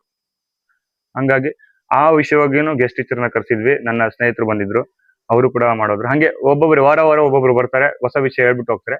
ಕ್ರಿಯೇಟಿವ್ ಆಗಿರುತ್ತೆ. ಸೊ ಇನ್ನು ಬೇರೆ ಬೇರೆ ಕಾರ್ಯಕ್ರಮಗಳನ್ನ ಮಾಡ್ಬೇಕಂತ ಇದ್ದೀನಿ. ಅದ್ರ ಜೊತೆನೆ ವಾರ ಒಬ್ಬೊಬ್ರನ್ನ ಕರ್ಸ್ಬಿಟ್ಟು ಮಕ್ಕಳಿಗೆ ಫನ್ ಮಾಡಿ ತುಂಬಾ ಚೆನ್ನಾಗಿ ನಡೀತಿದೆ. ಇವಾಗ ನನ್ನ ಶಿಬಿರದಲ್ಲಿ 50 ರಿಂದ 60 ಜನ ಹುಡುಗರು ಬಂದಿದ್ದಾರೆ, ರೆಗ್ಯುಲರ್ ಆಗಿ ಬರ್ತಾ ಇದ್ದಾರೆ. ಆಮೇಲೆ ನಾನೊಂದು ಗ್ರೂಪ್ ಕ್ರಿಯೇಟ್ ಮಾಡಿದ್ದೀನಿ. ಆ ಗ್ರೂಪ್ ಅಲ್ಲಿ ಬೆಳಗ್ಗೆ 5 ಗಂಟೆಗೆ ಎದ್ದು ಮೆಸೇಜ್ ಹಾಕ್ತಾರೆ. ಆಮೇಲೆ ನಾನು ಕೊಟ್ಟಿರೋ ವರ್ಕ್ನ ಸಂಜೆ ಒಳಗಡೆ ಮುಗಿಸಿ ಅಪ್ಡೇಟ್ ಮಾಡ್ತಾರೆ. ಸೊ ತುಂಬಾ ಚೆನ್ನಾಗಿ ನಡೀತಿದೆ. ಟೈಮ್ ಸೆನ್ಸು, ಬಿಹೇವಿಯರು, ಆಮೇಲೆ ಅವರ ಒಂದು ಆಟಿಟ್ಯೂಡ್ ಎಲ್ಲ ಚೇಂಜ್ ಆಗಿದೆ. ಅವ್ರು ನಾರ್ಮಲ್ ಪರ್ಸನ್ಸ್ ಅಲ್ಲ, ಅವರೆಲ್ಲ ಸೆಲೆಬ್ರಿಟಿಗಳ ತರ ಇದ್ದಾರೆ ನನ್ನ ಜೊತೆ. ಚೆನ್ನಾಗಿ ನಡೀತಾ ಇದೆ. ಇದು ಈ ಒಂದು ಸಂದರ್ಶನದ ಅಂತಿಮ ಪ್ರಶ್ನೆ. ನೀವು ಕೆಲವಷ್ಟು ಸಿನಿಮಾದಲ್ಲಿ ಭಾಗಗ್ರಹಣವನ್ನ ಮಾಡಿದ್ದೀರಾ, ಅಭಿನಯಿಸಿದ್ದೀರಾ ಅಂತ ಹೇಳಿದ್ರಿ. ಹೌದು. ಯಾವ್ಯಾವ ಸಿನಿಮಾ, ಚಲನಚಿತ್ರ ಅಂತ ಹೇಳ್ಬೋದಾ? ಯಾರ್ಯಾರ ಜೊತೆ ಮಾಡಿದೀರಾ ಅಂತ ಹೇಳಿ? ಒಂದು ನಾನೊಂದಷ್ಟು ಸಿನಿಮಾಗಳು, ಒಂದ್ 2-3 ಸಿನಿಮಾಗಳು ಆಕ್ಟ್ ಮಾಡಿದ್ದೀನಿ. ಅದರಲ್ಲಿ ಮೊದಲನೇ ಸಿನಿಮಾ ಬಂದ್ಬಿಟ್ಟು ನನ್ನ ಮೊದಲನೇ ಸಿನಿಮಾದಲ್ಲಿ ಕೆಲಸ ಮಾಡಿದ್ದೀನಿ. ಆರ್ಟ್ ಡೈರೆಕ್ಟರ್ ಆಗಿ ಸುಮಾರು ಸಿನಿಮಾ ಕೆಲಸ ಮಾಡಿದ್ದೀನಿ. ಈಗ ಇತ್ತೀಚೆಗೆ ಒಂದು ಅದಿನ್ನೂ ರಿಲೀಸ್ ಆಗಿಲ್ಲ, ಕಟಾರ ಅಂತ, ಅದರಲ್ಲಿ ಆರ್ಟ್ ಡೈರೆಕ್ಟರ್ ಆಗಿ ವರ್ಕ್ ಮಾಡಿದ್ದೀನಿ. ಅದಾದ್ಮೇಲೆ ಮೊದಲನೇ ಸಿನಿಮಾ ನಂದು ದ್ರೋಣ ಪಡೆ ಅಂತ, ಅದರಲ್ಲಿ ನಾನು ಆಕ್ಟ್ ಮಾಡಿದ್ದೀನಿ. ಅದು ನನ್ನ ಗುರುಗಳು ಮಾಡಿರೋಂಥ ಸಿನಿಮಾ. ದ್ರೋಣ ಪಡೆ ಅಂದ್ರೆ ಗುರುವಿನ ಪಡೆ ಅಂತೇಳಿ. ಸೊ ಅದು ಟೈಟ್ಲ್ ಬಂದ್ಬಿಟ್ಟು, ಅದು ಮಕ್ಕಳು ಬೇಸ್ ಸಿನಿಮಾ. ಆಮೇಲೆ ಕರಾಟೆ ವಾರಂಟೆಡ್ ಸಿನಿಮಾ. ಸೊ ಆ ಸಿನಿಮಾದಲ್ಲಿ ನಾನು ಆರ್ಟ್ ಡೈರೆಕ್ಟರ್ ಆಗಿ ವರ್ಕ್ ಮಾಡಿದ್ದೀನಿ. ಅದಾದ್ಮೇಲೆ ಅದರಲ್ಲಿ ಆಕ್ಟರ್ ಆಗೂ ಮಾಡಿದ್ದೀನಿ. ಅದು ನಮ್ಮ ಮಾಸ್ಟರ್ ಸಪೋರ್ಟ್ ಮಾಡಿ ನನಗೆ ಫೋರ್ಸ್ ಮಾಡಿ, ಇಲ್ಲ ನೀವು ಆಕ್ಟ್ ಮಾಡ್ಲೇಬೇಕು, ನೀವು ಆಕ್ಟ್ ಮಾಡ್ತೀರಾ ಅಂತೇಳಿ ನನ್ನ ಮೊದಲನೇ ಆಕ್ಟಿಂಗ್ ಅದು. ಸೊ ಅದ್ ಮಾಡಿದೆ. ಅದಾದ್ಮೇಲೆ ಒಂದು ಭ್ರಮೆ ಅಂತ ಒಂದು ಸಿನಿಮಾ ಬಂತು, ಅದರಲ್ಲೂ ಆರ್ಟ್ ಡೈರೆಕ್ಟರ್ ಆಗಿ ವರ್ಕ್ ಮಾಡಿದೆ. ಅದ್ರ ಜೊತೆಗೇನೆ ಸರ್ ನೀವು ಚೆನ್ನಾಗಿದ್ದೀರಾ, ನೀವು ಒಂದು ಆಕ್ಟ್ ಮಾಡ್ತೀರಾ ಅಂತೇಳಿ ಅವರೇ ನನಗೆ ಹೋದ್ ಕಡೆ ಎಲ್ಲ ಇದೇ ತರ ಆಪರ್ಚುನಿಟಿ ಕೊಟ್ರು. ಅಲ್ಲಿ ಕೂಡ ನಾನು ಏನ್ ಮಾಡಿದೆ, ಒಂದಷ್ಟು ಆಕ್ಟ್ ಮಾಡಿದೆ. ಆಮೇಲೆ ಈಗ ಕಟಾರ ಅಂತ ಒಂದು ಬಂದಿದೆ. ಸೊ ಅದರಲ್ಲೂ ಆಕ್ಟ್ ಮಾಡಿದ್ದೀನಿ, ಆರ್ಟ್ ಡೈರೆಕ್ಟರ್ ಆಗು ವರ್ಕ್ ಮಾಡಿದ್ದೀನಿ. ಅದಿನ್ನೂ ಸಿನಿಮಾ ರಿಲೀಸ್ ಆಗಿಲ್ಲ, ಇನ್ನೇನು ಕೆಲವೇ ದಿನಗಳಲ್ಲಿ ರಿಲೀಸ್ ಆಗೋಕೆ ರೆಡಿ ಇದೆ. ಹೀಗೆ ಒಂದಷ್ಟು ಸಿನಿಮಾ ಕೆಲಸ ಮಾಡಿದ್ದೀನಿ. ಆಮೇಲೆ 1.5 ಅಂತ ಒಂದು ಸಿನಿಮಾ ಬಂತು, ಅದಕ್ಕೆ ನಾನು ಸ್ಟೋರಿ ಬೋರ್ಡ್ ರೈಟರ್ ಆಗಿ ಕೂಡ ವರ್ಕ್ ಮಾಡಿದೆ. ಒಂದು ಫಸ್ಟ್ ಸೀನ್ ಹಿಡಿದು ಕೊನೆ ಸೀನ್ವರೆಗೂ ನಾನೇ ಡ್ರಾಯಿಂಗ್ ಮಾಡ್ಬಿಟ್ಟು ಕೊಟ್ಟಿದ್ದೀನಿ, ಸೀನ್ ಟು ಸೀನು. ಸೊ ಹೀಗೆ ಬರ್ತಾ ಇರುತ್ತೆ, ಕೆಲಸ ಮಾಡ್ತಾ ಇರ್ತೀನಿ. ಒಂದಷ್ಟು ಸಿನಿಮಾಗಳಲ್ಲಿ ಆಕ್ಟ್ ಮಾಡಿದ್ದೀನಿ. ಕಲಾ ಪ್ರತಿಭೆಯ ಒಂದು ವ್ಯಕ್ತಿತ್ವವನ್ನ ಉಳ್ಳಂತಹ ಮನು ಅಗ್ರಜರ ಸಂದರ್ಶನವನ್ನು ನಾವು ಕೇಳಿದ್ದೇವೆ. ನಮಗೆಲ್ಲರಿಗೂ ಅವರ ಜೀವನದ ಪರಿಚಯವನ್ನ ತಿಳಿದುಕೊಂಡು ಆನಂದವಾಗಿದೆ. ಅದಕ್ಕೋಸ್ಕರ ಅಗ್ರಜರಿಗೆ ಧನ್ಯವಾದಗಳನ್ನ ಹೇಳ್ತೇನೆ. Thank you. ಇಬ್ರು ಓದ್ತಿರೋದು ಶುಭಂ ಕರೋತಿ ಮೈತ್ರೇಯಿ ಗುರುಕುಲ ಅಂತ ಬೆಂಗಳೂರಲ್ಲಿದೆ. ನಾನು 5ನೇ ತರಗತಿಗೆ ಹೋಗಿ 8 ವರ್ಷದ ಶಿಕ್ಷಣವನ್ನ ಮುಗಿಸ್ಕೊಂಡು ನಿನ್ನೆಗೆ ನನ್ನ ಶಿಕ್ಷಣ ಸಮಾಪ್ತಿಯಾಗಿದೆ. ನನ್ನ ಗುರುಕುಲ ಹೇಗೆ ನಡೀತಾ ಇದೆ ಅಂತ ಹೇಳಿದ್ರೆ, ಸಂಸ್ಕೃತ ಆಡು ಭಾಷೆ, ಹಾಗೆ 60 ತರಹದ ಕೌಶಲ್ಯಗಳನ್ನ ಹೇಳ್ಕೊಡ್ತಾರೆ. ಅಂದ್ರೆ ಭಜನೆ, ಯಕ್ಷಗಾನ, ಭರತನಾಟ್ಯ, ಸಂಗೀತ, ಹೀಗೆ. ಹಾಗೆ ನಮ್ಮ ಗುರುಕುಲ ಉಚಿತವಾಗಿ ನಡೀತಾ ಇದೆ. ಹೆಣ್ಣು ಮಕ್ಕಳಿಗೆ ಅಂತ ಇರೋ ಗುರುಕುಲ. 120 ಹೆಣ್ಣು ಮಕ್ಕಳು ಅಲ್ಲಿ ವಿದ್ಯಾಭ್ಯಾಸವನ್ನ ಮಾಡ್ತಾ ಇದ್ದಾರೆ. ಆ ಒಂದು ಉಚಿತ ಹೆಣ್ಣು ಮಕ್ಕಳ ಗುರುಕುಲ ಕರ್ನಾಟಕದ ಪ್ರಪ್ರಥಮ ಹೆಣ್ಣು ಮಕ್ಕಳ ಗುರುಕುಲ ಅದಾಗಿದೆ. 30 ವರ್ಷಗಳಿಂದ ಆ ಗುರುಕುಲ ನಡ್ಕೊಂಡ್ ಬರ್ತಿದೆ. ಆ ಗುರುಕುಲ ನಡ್ಕೊಂಡು ಇನ್ನು ಮುಂದೆ ನಡ್ಕೊಂಡು ಹೋಗ್ಬೇಕಂತ ಹೇಳಿದ್ರೆ ಸಮಾಜದ ಪ್ರೇರಣೆ, ಸಮಾಜದ ಸಹಾಯ ಬೇಕಾಗತ್ತೆ. ಯಾಕಂತ ಹೇಳಿದ್ರೆ ಉಚಿತವಾಗಿ ನಡೀತಿರುವಂತಹ ಒಂದು ಶಿಕ್ಷಣ ಅಂತ ಹೇಳಿದ್ರೆ, ಅದು ಆ ಒಂದು ಶಿಕ್ಷಣಕ್ಕೆ ಇಡೀ ಸಮಾಜದ ಬೆಂಬಲ ಬೇಕಾಗುತ್ತೆ. ಅದಕ್ಕೋಸ್ಕರ ನಮ್ಮ ಗುರುಕುಲದ ಸಂಸ್ಥಾಪಕರಾದಂತಹ ಪ್ರಮೋದ್ ಕಾಮತ್ ಅಗ್ರಜರ್ ಏನ್ ಮಾಡಿದಾರೆ ಅಂತ ಹೇಳಿದ್ರೆ, ಈ ಸಮಾಜಕ್ಕೆ ನಾವು ಏನನ್ನ ಅರ್ಪಿಸ್ಬೇಕು, ಹೇಗೆ ನಾವು ಬಾಳ್ಬೇಕು ಅಂತ ಒಂದು ವಿಷಯವನ್ನ ಕುರಿತುಕೊಂಡು ಮನಸ್ಸಿನ 108 ಮಾತುಗಳ ಗುಚ್ಛ ಎಂಬ ಪುಸ್ತಕವನ್ನ ಬರೆದಿದ್ದಾರೆ.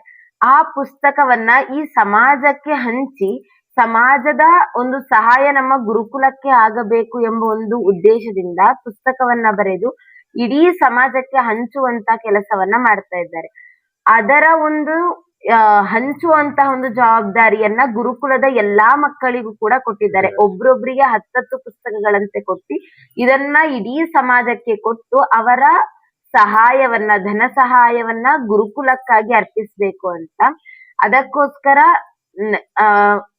ಅದಕ್ಕೋಸ್ಕರ ತಕ್ಕ ವ್ಯಕ್ತಿಗೆ ಕೊಡ್ಬೇಕಂತ ಹೇಳೋದ್ರಿಂದ ನಾವು ಒಂದು ಶ್ರೇಷ್ಠ ವ್ಯಕ್ತಿಯಾಗಿ ನಿಮ್ಮನ್ನ ಆರಿಸಿ ಈ ಒಂದು ಗುರುಕುಲದ ಪುಸ್ತಕವನ್ನ ನಿಮಗೆ ಅರ್ಪಿಸ್ತಾ ಇದ್ದೇವೆ. Thank you.